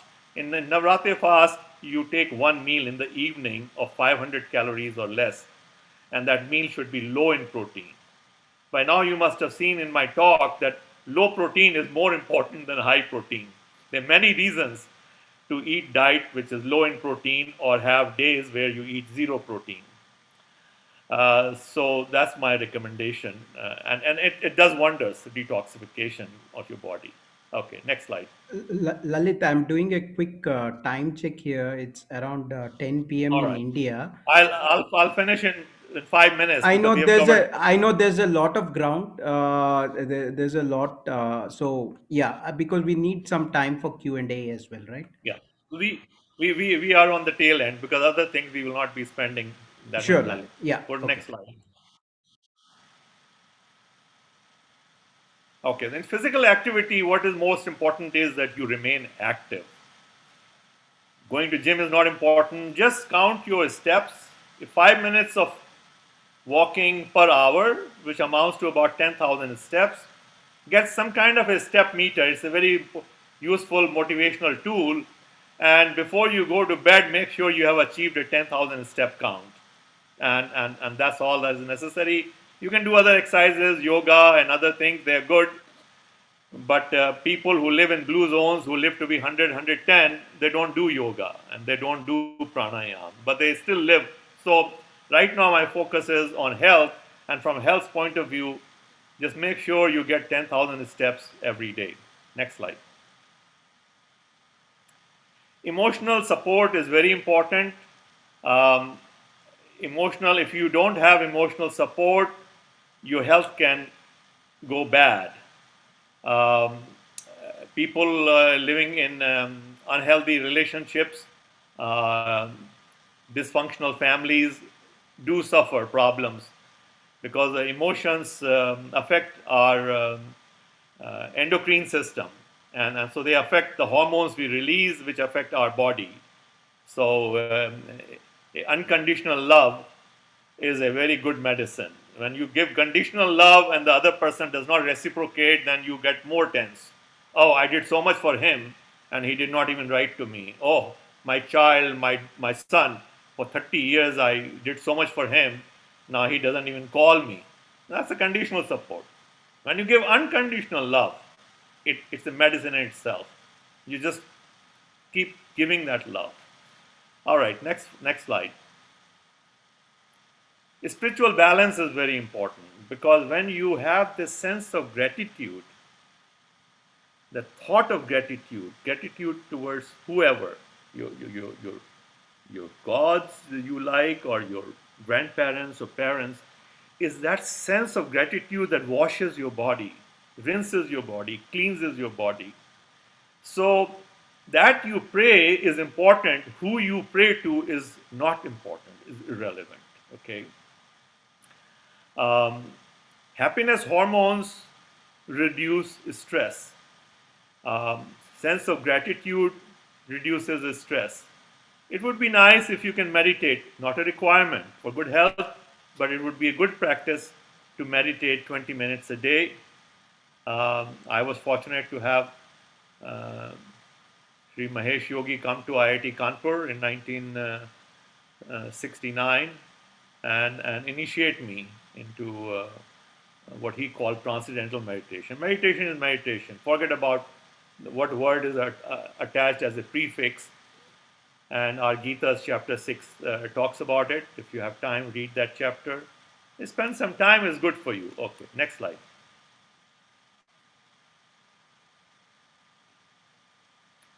This slide we have talked about is that the food industry, pharma industry, health industry, they kind of helping each other way. This is how it went. So food industry tried to make you sell you food, and for their profit they took the fiber out, so the shelf life increases. When you eat that food, you are not getting fiber, so you fall sick. When you fall sick, you go see a doctor, so the doctor benefits. He has more patients, his practice goes up, doctor becomes richer, and then he prescribes you medicine. The pharma is happy, they're selling more medication. So we have somehow fallen into a wrong pattern here, but they are benefiting from it. The food industry benefits. Instead of selling you one potato for 5 rupees or 2 rupees, they can slice it into 100 very fine slices, add little cotton seed oil, which they were throwing away anyway. Cotton seeds were waste product. Then they started making oil out of it. They fried in it, add some salt, and the same 2 rupee potato now they sell you for a 50 rupee potato chip packet. So they're happy, you eat those chips. So eating potatoes, you would have remained healthy. Eating chips, you become unhealthy. You go see a doctor, the doctor gives you a medication. This is how the things have been going, and you got to reverse it. You need to learn about it, take control in your own hand, because your government is not going to help you. Government is nothing but people. So the elected officials are focused on next election and where the money is going to come from. Money is there with food industry, pharma industry, so they will give the money. So they're not going to speak out against them. And the media follows whatever these things are. And in fact, media is also sold out to rich industry. You need to take charge on your hand. This finishes my conversation. There's some more testimonials here. And people have benefited. Here's Ashok Balaji. Yuvraj first didn't follow, but his numbers improved in 2 weeks. Triglyceride went down from 575 to 175. Fasting sugar came down. I'm talking 2 weeks here, from 329 to 150. Okay. So changes happen very rapidly. The next one is Manjul Kulshrestha. He lost 38 kilo weight. Stopped diabetic medication, stopped thyroid medication, cholesterol medication, cured his sleep apnea. And he did all that during this COVID. So a lot of people are complaining about COVID. We're locked inside the house. There's some other people who have made the best use of COVID because they're eating at their home. They have learned how to cook new things, and they're very happy. Okay, next slide. Here's another one, Vipin Asija. Lost 9 kilograms, blood pressure came down to 110/70. He stopped his medication. Fasting blood glucose came down to 100. A1C came to 6. He stopped metformin medication. Total cholesterol is now 119 from over 200. So all statin drugs are stopped. Mukund added flaxseed, and he said his knee pain, arthritic pain went away. And to him, it's nothing short of miracle. A lot of people write to me that, Lalit, you're godsend. We were having arthritic pain for 25 years, 30 years. And in 2 months, that pain has gone away. People in Delhi have a lot of breathing issues, asthma problem. They have to take pump every half an hour. And people write to me that I haven't taken pump for days now. Only when I go out, I carry one with me in case of emergency. So there are many, many testimonials. I know it will be hard for some of you to believe that that's just such a simple thing of eating whole food, plant-based diet I am also one of the and beneficiaries. walking. Yeah, here is example. All right, so let's go to the next one. I think we are done. Here are some more examples, testimonials. We don't have to. Okay, so that's the concluding remark. Is next slide. Let's just skip this. Go to the next slide. Yeah. So, cause of most chronic diseases is diet and lifestyle. So, just cure of most chronic diseases is change your diet and lifestyle. Diet is your plant-based whole food. Yes. Nothing else. Plant-based whole food. As simple as that. Lifestyle, don't eat for 15 hours. Intermittent fasting, IF. Try to eat within 8 or 10 hours. Set up your window, eat within 8 or 10 hours. Do some Ekadashi fast and once a year a 9-day Navratri fast. 10K stands for 10,000 steps a day. So it's very simple. It is easier than you think. Empower yourself by educating yourself and practice what you learn. I start a new group for beginners on the first of every month.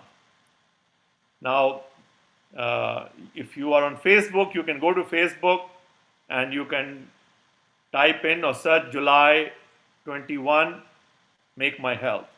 If you join later, if it's August, you just enter August 21, make my health. It'll bring you to the group and I'll approve it. I also start WhatsApp groups. This is my phone number here, 925-284-2581. We have, Manish and I have created a group for JES. If there's enough interest, a WhatsApp group capacity is about 256 people. And I have about 2,500 people who join new group every month. So it's a combination of Telegram group, Facebook group, and WhatsApp groups. And you all are welcome to join. There's no charge for it. And you will definitely see benefits. Okay, I think I conclude my talk with this. Thanks so much, Lalit. I think it's always refreshing for me to hear from you. And I'm one of the big beneficiaries, as I said earlier as well. I've benefited a lot. I would like to, there are a lot of questions on the Q&A. I would probably want to start with two of my own questions, which I had even, the first time I heard you. So there's a lot of talk about virgin oil, extra virgin oil. Is it healthy or not? And there's one more, is more to do with juicing. You talked about green juice, right? So don't we lose fiber when we juice? Maybe if we can take these two questions first. Okay, so this is a very good question. The thing to understand here is that when you say something is healthy, um, that's an absolute statement. And sometimes you say something is healthier, that's a relative statement. So a lot of people confuse and they will read something that virgin olive oil is healthier. It is healthier, but it's not healthy. The point is, what else would you have used if you didn't use that olive oil? So if your answer is instead I would have used corn oil, well then olive oil is healthier. Somebody will say I would have used lard or tallow, which is the fat of the beef or a pig. So yes, olive oil is healthier than that. But if somebody else, no, I would have not used any oil. I started using olive oil and I put it now everything because I read somewhere it is healthy. That's wrong. That's wrong. Olive oil is not healthy. It is healthier compared to some other oils. But if you have been used to eating without oil, don't start pouring olive oil on your salad. It's a blender. And it doesn't matter how many virgins are attached to it. I see signs triple X olive oil. Okay, I mean as if it's an X-rated movie. Virgin, extra virgin olive. They all are unhealthy. The same thing happens. People ask me, is brown sugar good? Or is jaggery good? Okay, that question gets asked. Is gold good? Gold is not good. Yeah, gold is better than sugar. So if instead of putting sugar, you would put gold, it's good. But if you don't eat sugar, don't start eating gold tomorrow. Sugar cane is good. Sugar cane you can eat any day. You know those ganderis, when you peel sugar cane skin and you cut them, we call them ganderi.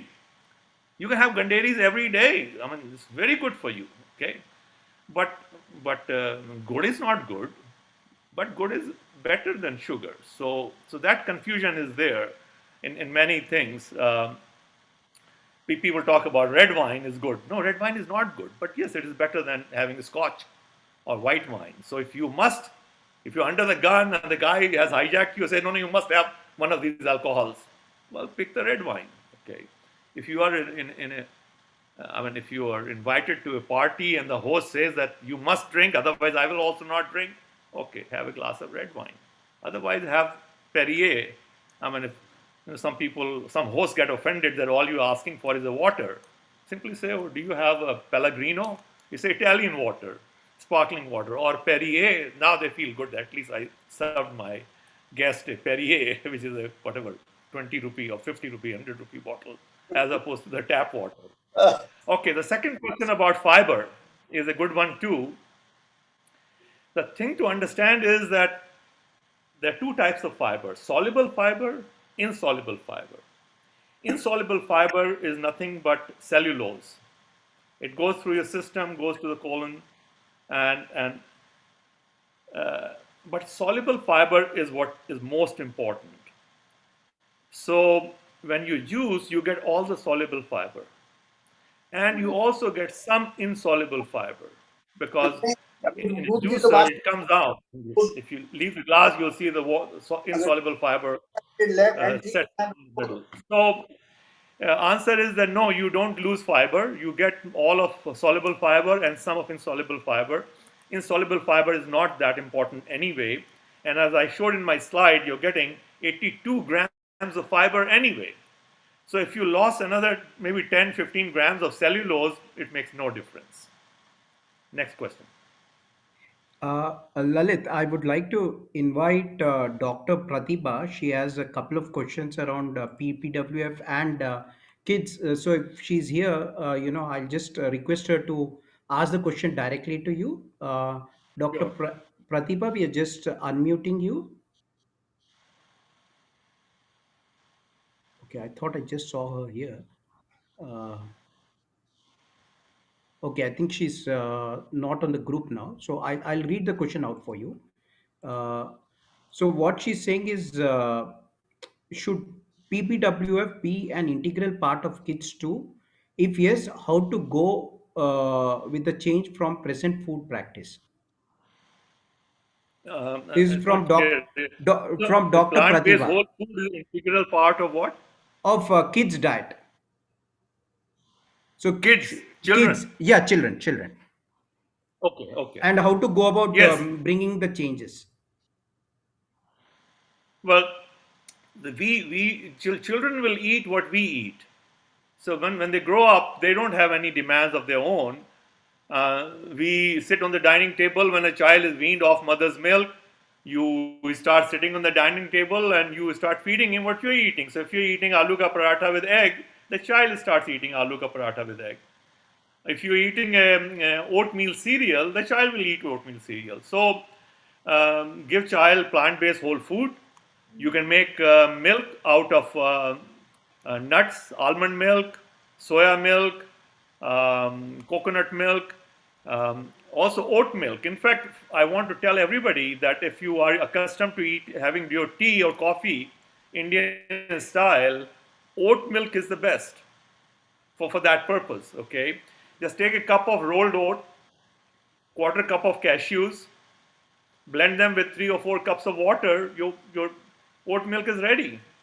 It's as simple. It takes 5 minutes to make oat milk. Okay, so you should feed children plant-based whole food. You should feed children nut milks. Only thing different for children is that they can have a longer eating window.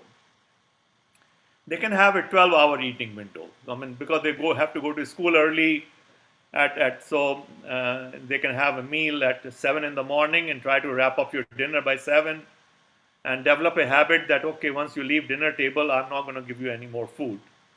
So 8 to 8 can be 12 hours or 7 to 7 or something like that. That's the only, and pregnant ladies also should keep a longer eating window of more like 12 hours.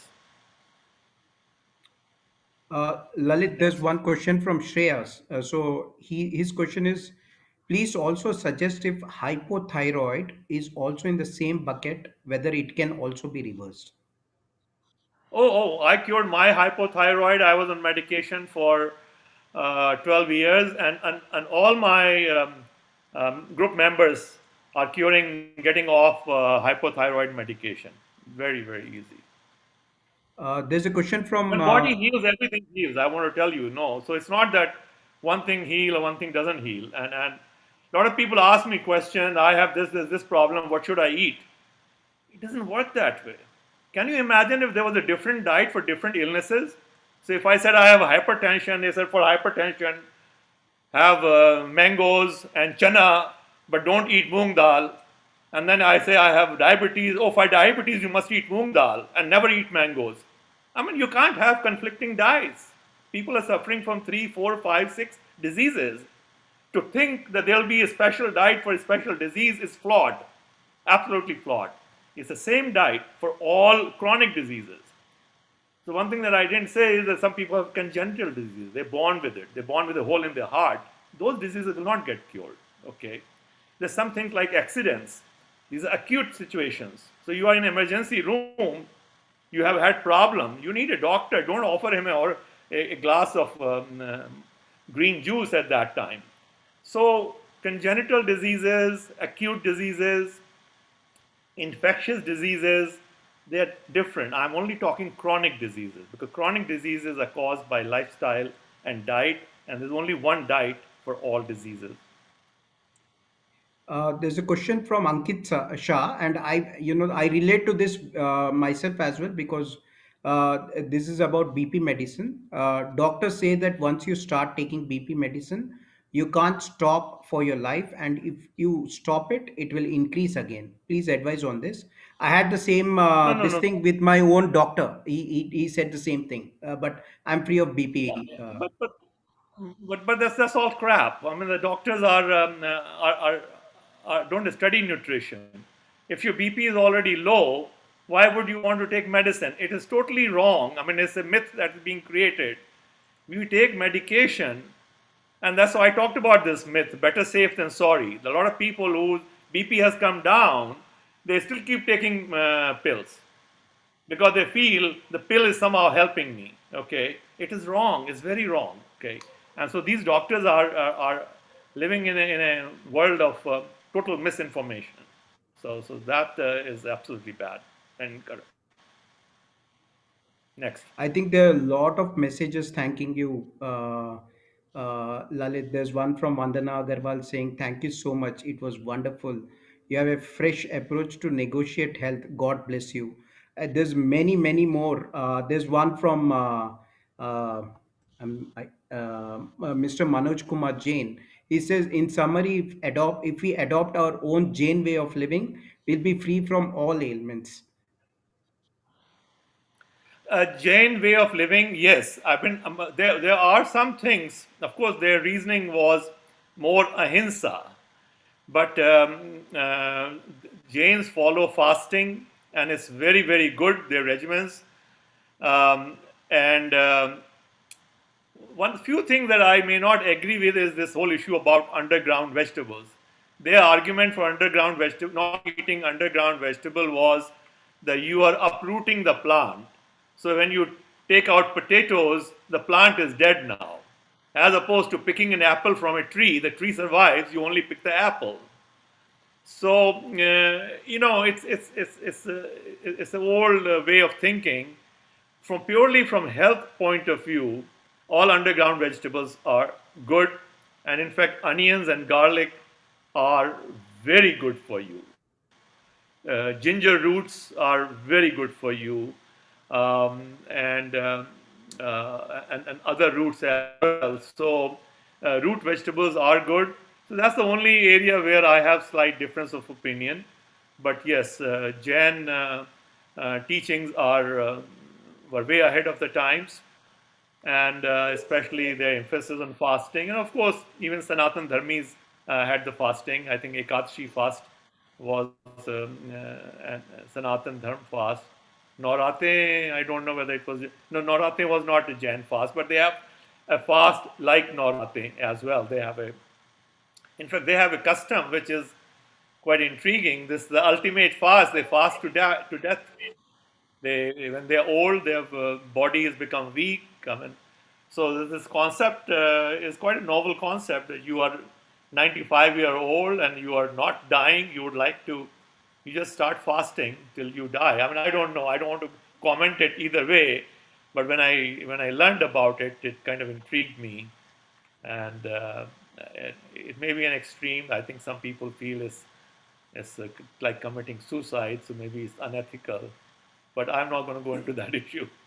So there's one question from Garima ji. She says people going to gym doing weights, don't they need high protein diet for muscle repair?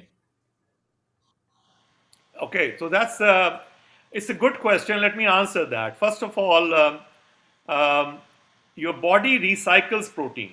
Okay, your body is designed to recycle all spent protein. Now, 85% of the protein that gets spent and burned during exercise or your whole day, your body recycles it. Average person. Now, obviously, if you cut your nails, that protein is gone. You cannot recycle it. When you cut your hair, that protein is gone. You cannot recycle it. So nails cannot be recycled, hair cannot be recycled. Dead skin, when you after a shower, you remove your dead skin from your feet and hands, that cannot be recycled. But the rest of the protein gets recycled. So if you went to the gym and you worked out, the more protein gets recycled. Your nails haven't grown any faster. Your hair hasn't grown any faster.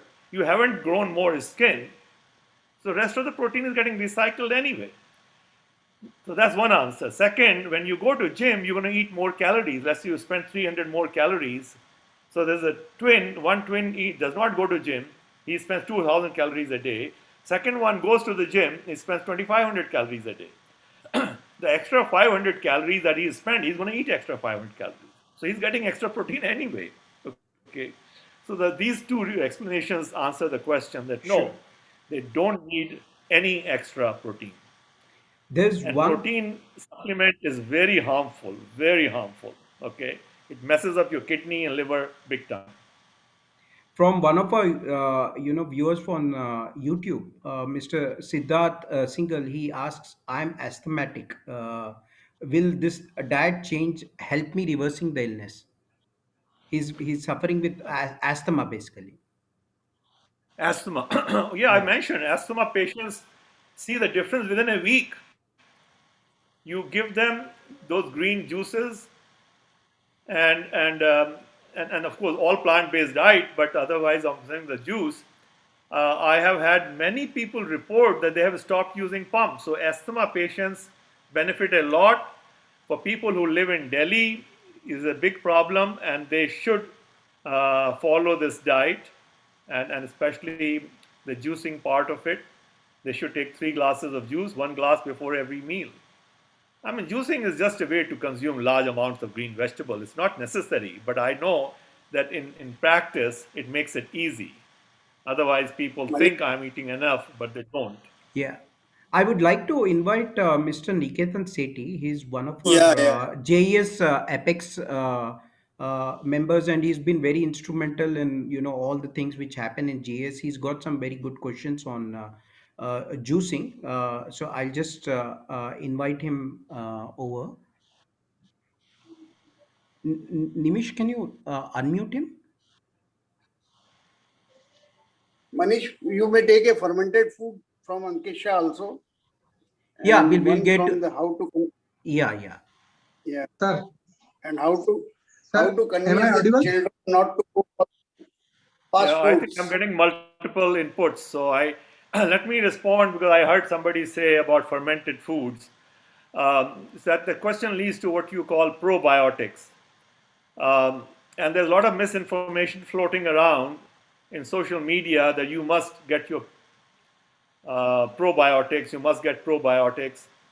Um, your body makes bacteria when you eat prebiotic. Prebiotic food, like green leafy vegetables, go to your gut and they feed the bacteria, and the bacteria grow very rapidly. So, if you are eating prebiotic food, you don't need any probiotics. Okay? Um, if you like something, eat it. If you like kimchi, have kimchi. If you like amka achar, have amka achar. If you like this kanji, we make during with gajar, hey, they're very good. Eat them. But if you don't like it, don't have it. Don't say, no, no, no. Lalit said, I must have some probiotic. I hate this kanji, but I'm going to have it for health. Don't do that. Not necessary. Eat what you like. And your body doesn't need any probiotic from outside. Your body makes. Once you eat prebiotics, your gut health improves, and you don't need it. Now, exception is if you have been in hospital for 3 months with some illness, and you are getting hospital food which is very unhealthy, and you have been on drip. So drip is giving you sugar but not giving you anything else. And then when you get released, fine. I mean, you can take some probiotics for a week or two to get those bacteria started again because your gut has been depleted. Okay. Unfortunately, now doctors give so much antibiotics, even if you don't have any bacterial infection, they just give you antibiotics. It's very bad. We must avoid antibiotics. All these antibacterial soap, antibacterial mouthwash, all those you don't need. Bacteria are friendly. Bacteria can be very friendly for you. Let children go out and play in the dirt. In fact, in Germany now they have a system where they let children go out and play with mud and get dirty. We used to get very healthy. Our microbiome, it's a separate talk altogether I give on just the issue of microbiome, microbiota. So just follow your gut, so to speak. Eat whatever you like and as much as you like. I mean, as much works because you have already cut down your eating window down to 10 hours, and you have cut down all the calorie rich food, which is all the oil and ghee and sugar, you have cut down anyway. So once you cut that down, there is no portion control necessary. Niketa ji? Yes, sir. Sir, thanks a lot for very nice information, sir. Two small questions, sir. That green juice is should be boiled one or raw juice? And another one is No, no, sir, not that boiled, raw juice. Raw okay. juice, you should wash your vegetables properly. Get a juicer, a good quality juicer. There's a juicer called Qwing and Hurom, Hurom. Both are quite good. There are some expensive juicers which are better. One is called Pure, Pure, and one is called Angel, Angel. These two are a little pricey and would run into about 1 lakh of rupees, but they remove the fiber better. So when you have a clear juice, you can consume it. You don't feel bloated. You don't run into stomach issues. But even Hurom, these juices cost about 20,000 rupees or so. They are good as well. Sir, another question, sir. I am having arthritis problem. Doctor suggested to knee replacement. Is there any substitute for cartilage replacement nowadays? Oh, arthritis gets cured. I mean, again, you're talking more medical terms. You are starting. Okay, so if you have a knee issue and your cartilage has been gone, you probably need to get knee replacement surgery. Okay, I mean, beyond a certain point, the health breaks down. Okay, so um, if it has gotten that bad, so if your only problem is only arthritis, that can be cured. But if your problem is that your knee cartilage is gone, then you may want to get a knee replacement. I mean, you can try this diet for. The good thing about the diet is no side effects. It's not a diet. I mean, I'm asking you to eat apple. How can I go wrong? Eat a spinach. I'm not telling you anything else. So there's nothing to be scared about this diet. And and we have known that when we fast, on a prolonged fast of 1.5 day or more, the stem cells increase in our body, and that increased stem cell help rebuild new cells. So miracles are happening. And I have had people report that they were able to get rid of their knee problem. But everybody's knee problem is not same.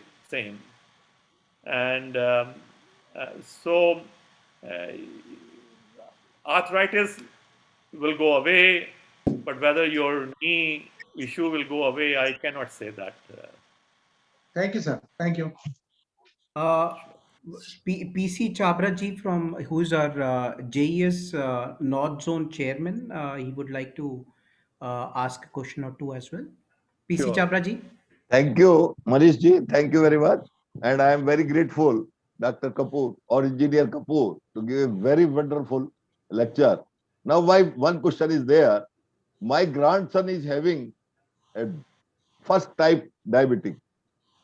He is a first type diabetic and his age is Oh, only type 14 1, years. Type 1. type 1 diabetes Type 1 diabetes. in Uh, in children. yes, age of 14 years old only. Yeah. So what happens Uh, is type 1, one of the root cause of type 1 diabetes is an autoimmune disease. What happens in autoimmune disease is um, food you consume, normally once it is absorbed, the nutrients absorbed, they go to liver. Liver does the chemical processing and sends them through blood to rest of the body. Now, sometime when your gut, the internal layer of your intestines and colon, is a single cell layer. It's very tightly woven. Okay, all the cells are very tightly woven, and it's a single cell. So you have blood on one side and you have food on one side. This side is food, this side is blood. It's a single cell. The blood is absorbing the nutrients from here. Now, if the distance between these cells increases a little bit, we call it a leaky gut. That the gut becomes leaky, and in that leak, some animal food goes in directly to the blood, animal protein. So if when you feed child milk, sometime some children have a leaky gut and milk protein goes into casein, goes into their blood. Now, your blood doesn't want casein, your blood wants amino acids. All the protein that you eat gets converted into amino acid, then body uses those amino acids to make their own cells, own protein. There are 2 million different proteins in our body, okay? Now, here is a milk protein that has somehow sneaked in through the leaky gut. When body sees a protein which is foreign to it, it says must be attack. So it goes into a defensive mode and develops antibodies to kill it. So once the antibodies are developed, it goes and kills them. Now, sometimes certain parts of our body have a protein which looks very similar to this foreign protein. And the body thinks of it as a foreign protein and attacks that also. So the beta cells in our pancreas, which make insulin, are similar in structure to the milk protein. So if a leaky gut has happened and antibodies have been developed, they start killing beta cells, and the child becomes type 1 diabetic. In that child type 1 diabetic, either all beta cells have died or large number of beta cells have died, and they need to take insulin. So those type 1 diabetics, when they go on this diet, their insulin requirement goes down substantially. I have seen people where their insulin dose has gone down to 1/10 of what they were taking. But we do not know. I mean, we do not know whether they can cure completely. There's not enough evidence to support that. They may have to live with it, but they can reduce their insulin dose substantially. Can you Well, suggest any diet for it? Same diet. See, again, you ask me. Ah, There cannot be a different diet for different things. okay. Stop thinking in those lines. It's the same diet for everybody. It's an illogical question, irrational question. And I just showed why. I mean, I write a post about it because it cannot function. Second one, once I walk 6,500 steps per day. My age is 73. Can I increase to 10,000? It will affect to my body or Yeah, not? you should. And 6,500 is, I mean, I'm 72 and I try to do 100,000 per week. On the weekends, I do more. So once you go on this diet, you will automatically increase. You will not get tired. You will want to just walk more and more. Walking is a lot of fun, and yes, the answer to the question is it will happen naturally. You don't need to exert or anything. You will find you'll have so much energy, um, and it works in every field. Frankly, there's the documentary called The Game Changer, and you should see that documentary. I mean, even your sexual life revives. I mean, when the declogging is going on in your arteries, is going on throughout the body, your brain becomes sharper, and all organs become to function well. So it's a all over change. It's not just getting rid of hypertension and blood sugar. That these green leafy vegetables release nitric oxide. They are rich in nitrates. Nitrate releases nitric oxide. Our internal lining of the blood vessels is made of endothelial cells, which release nitric oxide. So if this is your tubing and is releasing nitric oxide, the blood flows very easily because blood is flowing on air, on nitric oxide. Okay, and it declogs. So all the congestions or 99% blockages and all that, they go away. Your blood vessels become clean. There are blood vessels in other parts of the body, in our sex organs as well. They also get clean. They also get more supply of blood. Okay. Our backbone, a lot of backbone related problems just go away. People have lower back pain, upper back pain, because these discs that you have between the vertebrae, these discs are made of a spongy material. It's a sponge-like material. And when the vertebrae at the top and bottom compresses, the, the blood comes out of this, and when it stretches, it sucks the blood in or nutrients in. So it happens all over, and I get these feedbacks all the time. I just got a note, and I have posted it. Some of you must have seen who are in my group that 3 days ago somebody wrote, who had joined in January, that I wanted to report that my ankylosing spondylitis is cured. Okay. Now, ankylosing spondylitis is a very debilitating disease. Your back fuses. It's called the bone, the bamboo vertebrae. Okay, and it was amazing. I mean, I talked to some doctors that I know, and they said, Lalit, there's not a single case of ankylosing spondylitis being cured, and it's a remarkable achievement. But it's nothing surprising because all parts of your body where blood is going are getting declogged. So they all improve, their functioning improves. Sir, what is the speed? I take 30 to 40 minutes per kilometer. Is it the good speed or it is to be increased? It doesn't matter. You're focusing on small things now, okay? I mean, don't focus on them. Do whatever you feel comfortable, okay? Thank you. So you do 100 steps a minute or 110, 120, 130. They all are fine. And then sometime you can run in between. When you feel good, you will run automatically. If you don't feel good, you will not run, okay? So you may run for 5 minutes and then walk, and then maybe run for 5 minutes again and walk. Whatever makes you feel comfortable, and don't judge yourself, okay? Thank you very much. Thank you very much. Wonderful talk. Sure. Most Wonderful. welcome. Thank you, Chhabra ji. Lalit, there is some comments from the YouTube. Dr. Manika Mohan, she says, "Thanks, sir. Extremely informative session, worth following." So we've seen that even doctors, it's not just engineers. Although this is Jain Engineering Society, we have a lot of doctors themselves who are vouching for what you're saying. I'm sure they align with. What you said earlier, that there's not much of nutrition which they learn in the college. There are quite a few requests I've got on my WhatsApp as well, and from people here saying, like for example, Professor Manika Mohan from Jaipur would like to join the WhatsApp group. I think for all the all the members and non-members, we will make sure that we share all the details on the JES groups so they can join the group, which will be starting in July. Uh,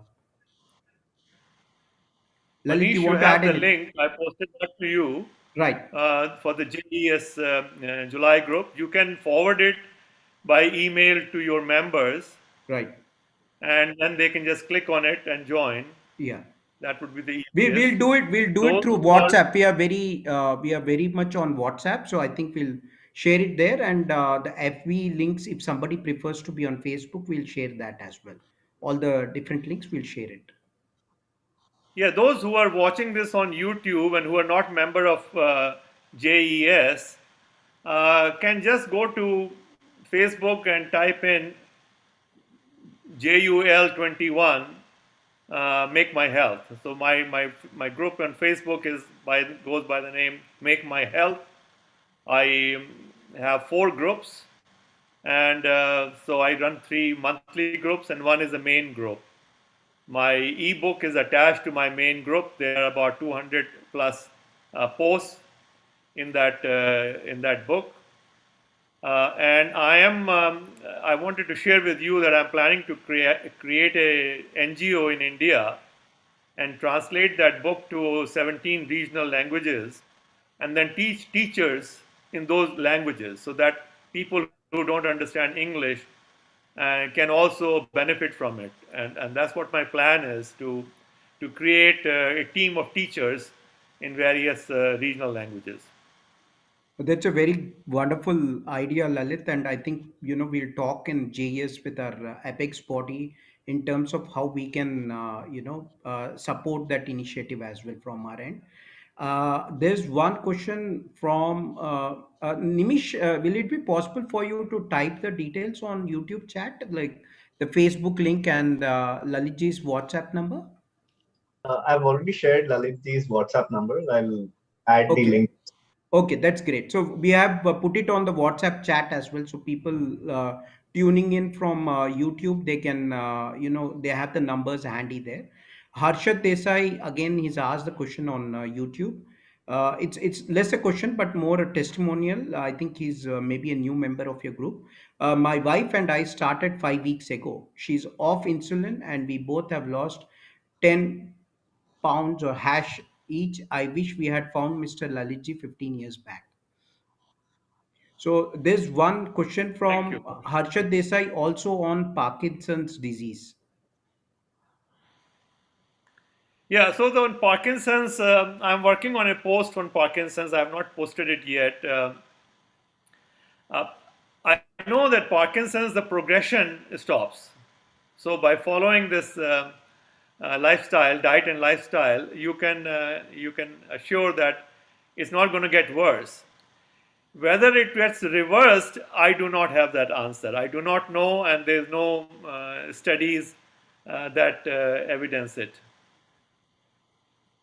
There's a lot of people thanking you. There's Raki Jain who says thank you for the wonderful session. There's so many people, your gods and all those kinds of messages we are seeing here. I think it's kind of it's a little late. So what I would do is I'll we'll have a few. We'll first invite maybe Kirti Jain to ask a question. Then next we'll have Vinod ji. He had a couple of questions as well. I thought best he asked it, and I think we'll have Sanat ji after that, who will if he has any questions and closing comments, we can invite him for that. Kirti ji? Hello. Yes, go ahead. Yeah. Hi. So good evening. Thank you so much for such wonderful information. So I just wanted to know about acid reflux. What would you recommend for a person who has acid reflux problem, basically Yeah, yeah. GERD? Okay. I will. Yes, yes, yeah. Acid reflux or GERD. GERD is a technical name for the disease. Um, so Madam, so okay. So the thing is, once you change the diet that I'm talking about, acid reflux gets cured, goes away. Okay. Um, Unless it's an extreme case and you have gotten to a point of developing deformation. I mean, acid reflux is there's a valve that separates our stomach with our esophagus. Okay, and when we eat food, food gets pushed down into our stomach, and that valve closes so that when the stomach is digesting the food, it should not go back to esophagus. Now, what happens is, and it often happens when we start consuming very hot beverages. So hot beverages can damage this valve. That's one problem. Okay. Second is when we consume a lot of fatty foods, which is a big problem. So, or when we overeat. So there are many reasons, but that is what is acid reflux. And all I'm trying to say is that most people acid reflux, which is related to because of the diet they are consuming, that just goes away within a month. Now, if there's a damage to that valve, I don't know. So in extreme cases where the damage has happened, is also cancer can happen in that area. So those I don't have testimonials, so I can't comment on it. But acid reflux for sure gets cured. And the diet is same. I mean, there's no different diet for different illnesses. Diet is same. Arun ji, he's the secretary of JS South Jaipur. He would like to ask a question as well. Sure. Arun ji? Good evening, sir. My wife has a chronic gas disease. In the Chronic night, what? gas formation. His Chronic wife. death? No, Gas. gas. Gas. GAS, Oh, gas. oh, gas problem. Gas problem. Okay. Gas problem. Well, In the night after sleeping, yeah, after 2-3 hours. okay. Let me explain. Um, I don't treat symptoms. I tell people who write to me, I have this problem. The thing is, you got to, and once you join my group, you got to say, this is what I'm eating. So I have a 14-point plan. I'm eating this. What am I doing wrong? You see, people body responds differently. Everybody is different. We are genetically very similar, but those 40 trillion foreign bacteria, foreign viruses and fungi which are in our colon, which we are hosting, are very different. So epigenetically, people are very different. You are different than your wife. I mean, she's different from her sisters. So different bodies respond to same deficiency differently. So I never diagnose symptoms. I only diagnose your diet and lifestyle. And when you change diet and lifestyle, everything heals. So this problem would go away once she changes her diet. It's clearly diet related. Okay, I mean, in some cases, there are certain foods, and that's not my area of expertise. So, for example, eating rajma and eating chole, garbanzo beans, create more gas. Eating cauliflower creates more gas. Now, gas is a social problem. Gas is not a health problem. Okay, I mean it's uncomfortable, and I mean in old cultures, people never. In many stories, you hear that They did not object to passing gas. It's a problem of the 20th century. I mean, people used to eat pandas and they'll burp a big dakar. Okay, I mean, because they eat quickly. When you eat quickly, then you are eating, swallowing some air with your food. When you swallow that air with your food, it has to come out somehow, either from the top or from the bottom. Okay. Now the food like rajma, chole, they are known as um, starch resistant. It's called resistant starch. Some starches don't get digested in our stomach. They pass on to our colon undigested. And rajma is the best example of that. And it is very good for diabetics because once it goes to your colon, it now starts getting digested again. And we call it a second meal effect. When it's getting digested in the colon, it's going to create gas, and that gas needs to get out.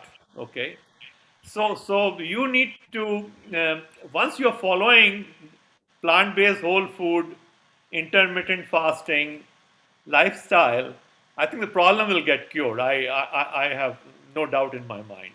Thank you. Thank you, sir. Lalit, So there's Mr. Alok Agarwal. He's been watching us on YouTube. He says a very consolidated talking. One has heard these in bits and pieces, and your presentation is full fledged and complete and perfect. He would like to know if sleep apnea can be covered.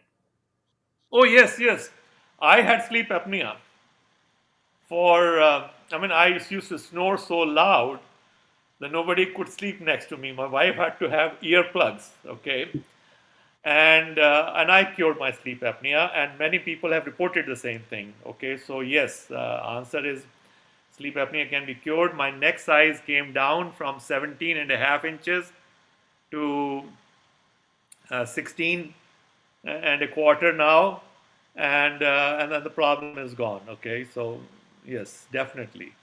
I was told to sleep with a mask on. So, Alok, I understand you're not a JES member. I do have your WhatsApp number. I'll make sure that we share the links with you for getting onto Lalit's program starting in July. So you'll hear from me afterwards. I'll share the relevant link with you. Next, I would like to invite Vinodji. He's our JES South Jaipur president to ask his questions and maybe share a few things. Vinod ji आप mute पे हैं. Thank you, Lalit. Very, very You're welcome. informative and very good talk for the newcomers. I am a specific question for my wife. She is having a problem in left hand, but it is acute during night period, and it vanishes when with the first ray of the sun. What is the problem? All tests are normal. Nothing sort of disorder as far as allopathy tests are concerned. So, is PBWF may cure her this particular muscle problem or vein problem? I don't know, because but all symptoms are normal. Okay, It's so a very specific question. so it's something I have not. You're saying there's some muscle pain in one arm when she goes to sleep. Yeah, Is that yeah, what you're and saying? acute. Okay. Yeah, and very, Ah. very acute. Now, so I don't, as I said earlier, I don't diagnose symptoms. I diagnose So, diet and lifestyle. But how PBW, how what I would say is that she needs to. There are certain problems which are associated with our posture. They are related to ergonomics. Ergonomics at work, people who work with laptop or on computer screens face that problem. Whether you're working on computer screen, which is like this, or you're bending your neck and reading like this, they create problems. So the problems related to our vertebrae, and our vertebrae has these junctions We call them chakras in yoga. These junctions where all the nerves disseminate and they tie to your vertebrae. Okay, so when you have this nerve issue, it causes problems with limbs, with hands, with legs, with shoulders, and depending upon where your backbone problem is. All backbones are separated with a sponge-like material. Okay. Now, in my mind, it appears that her problem is related to her backbone, and her backbone health is a function of your mattress and pillow are very important. Okay, and you need to consider your pillow. You can have her lie down and see once she is lying down on the mattress, is her vertebrae in a straight line or not. Especially people have wrong pillows. So you're lying like this, and then your pillow goes up and creates problem. I mean, my suggestion would be if you want to see an expert, normally doctors don't know much about it, but chiropractors know more about it. Chiropractors spend 4 years, they spend 4 years in college learning about your backbone and which part. So chiropractor would know if this is here, it must be L5 or C6 or whatever. Okay, so that's my recommendation. Examine your mattress, examine your pillow. She should examine her posture. How do you watch TV? Um, uh, do you recline and neck is high? There are many factors, and I can't quite comment on it. And then of course is she physically active, because is she getting 10,000 steps? That the disc between our spine get their nutrition when your bones move up and down, when they compress and extend, and that's Yeah. how they get nutrition. So I think that's where she needs to concentrate. Okay. Let me start observing her diet schedule. I think she is deficient in nutrition. This is very active, going 10,000 steps every day, lean and thin, no problem. So yeah, because you said while she's sleeping, I think it has to do with mattress and pillow would Mm-hmm. be a cause. I have had in past back pain. When I replaced my mattress, it went away. I have Mm-hmm. had neck pain, and but I haven't had these. Of course, my mattress was replaced 20 years ago, and that's when I had the pain in my 50s. And I the pillow wise, these foam pillows are not very good. You should use cotton pillows, and there's something called, of course, down pillow is the best. So Mm-hmm. down pillow or cotton pillow, and cotton pillows need to be fluffed up every once or twice. I mean, once a year or every other year. And there's it's called Semel ki rui, Semel, which has a lot of seeds, and that's very good. So I think you need to look in those areas. Okay. Thank you. Sure.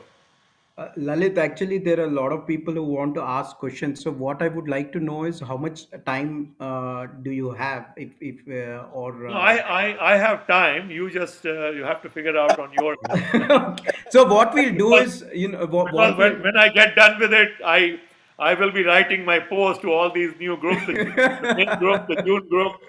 I think I already have so many questions are lining up. You can see, so I get that, yeah. So yeah. what we'll do is let me just remind everyone that we will be sharing the JS specific WhatsApp group, the Facebook links, all of that on the WhatsApp groups, and if you don't have it, I've put my phone number on the chat window as well. Please reach out to me. I'll make sure that you get on one of the right groups, and this for the YouTube viewers as well. My number is 9704387893.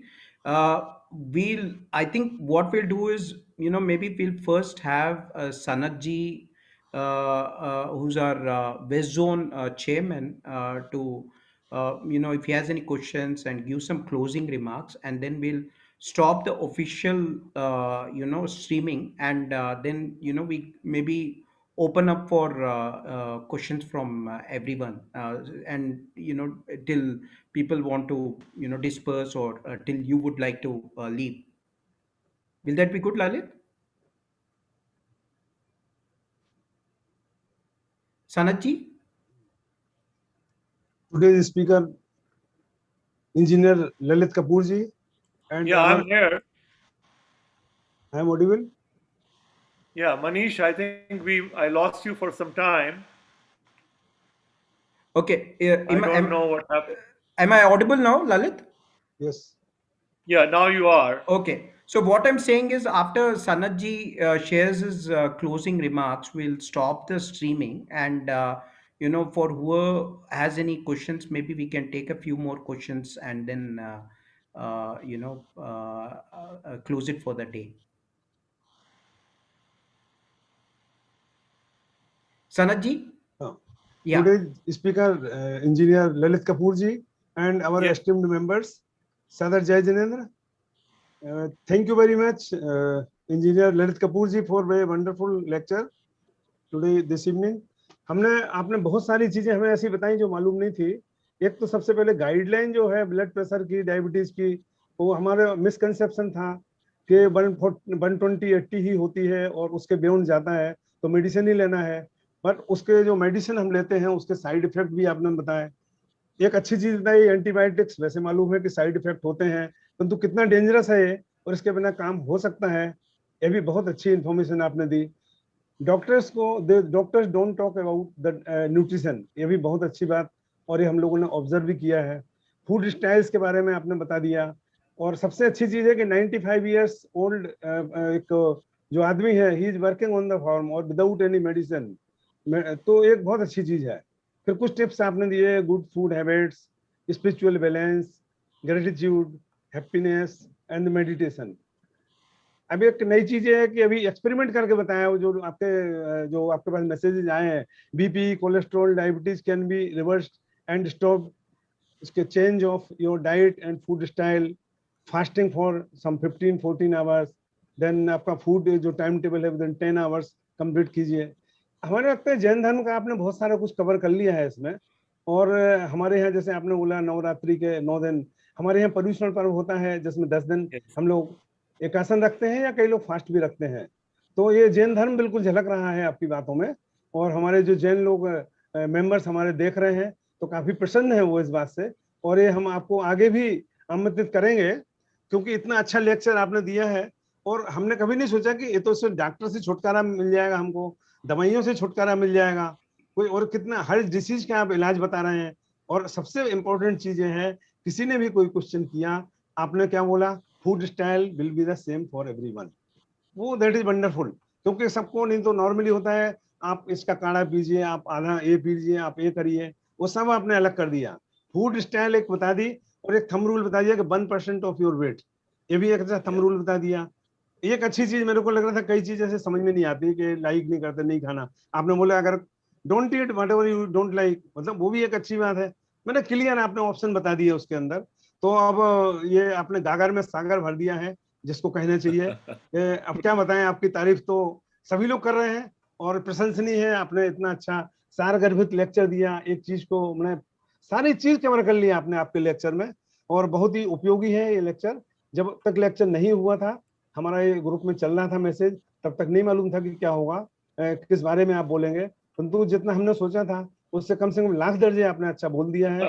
हम लोगों को बड़ी Thank you. उपलब्धि है ये. Thank Kapoor you. साहब, Thank you. Really very thankful to you, और हम आगे भी आपका मार्गदर्शन हम लोगों को लगेगा, और जेईएस के हम और भी कार्यक्रम करेंगे जिसमें आपको टाइम देना पड़ेगा, और हम आमंत्रित करेंगे आपको. सादर जय जिनेंद्र, धन्यवाद सभी को. जय Jinendra, good night. Jai Thank you so Jinendra, much. Sanatji, thank you. So I'll just stop the live streaming.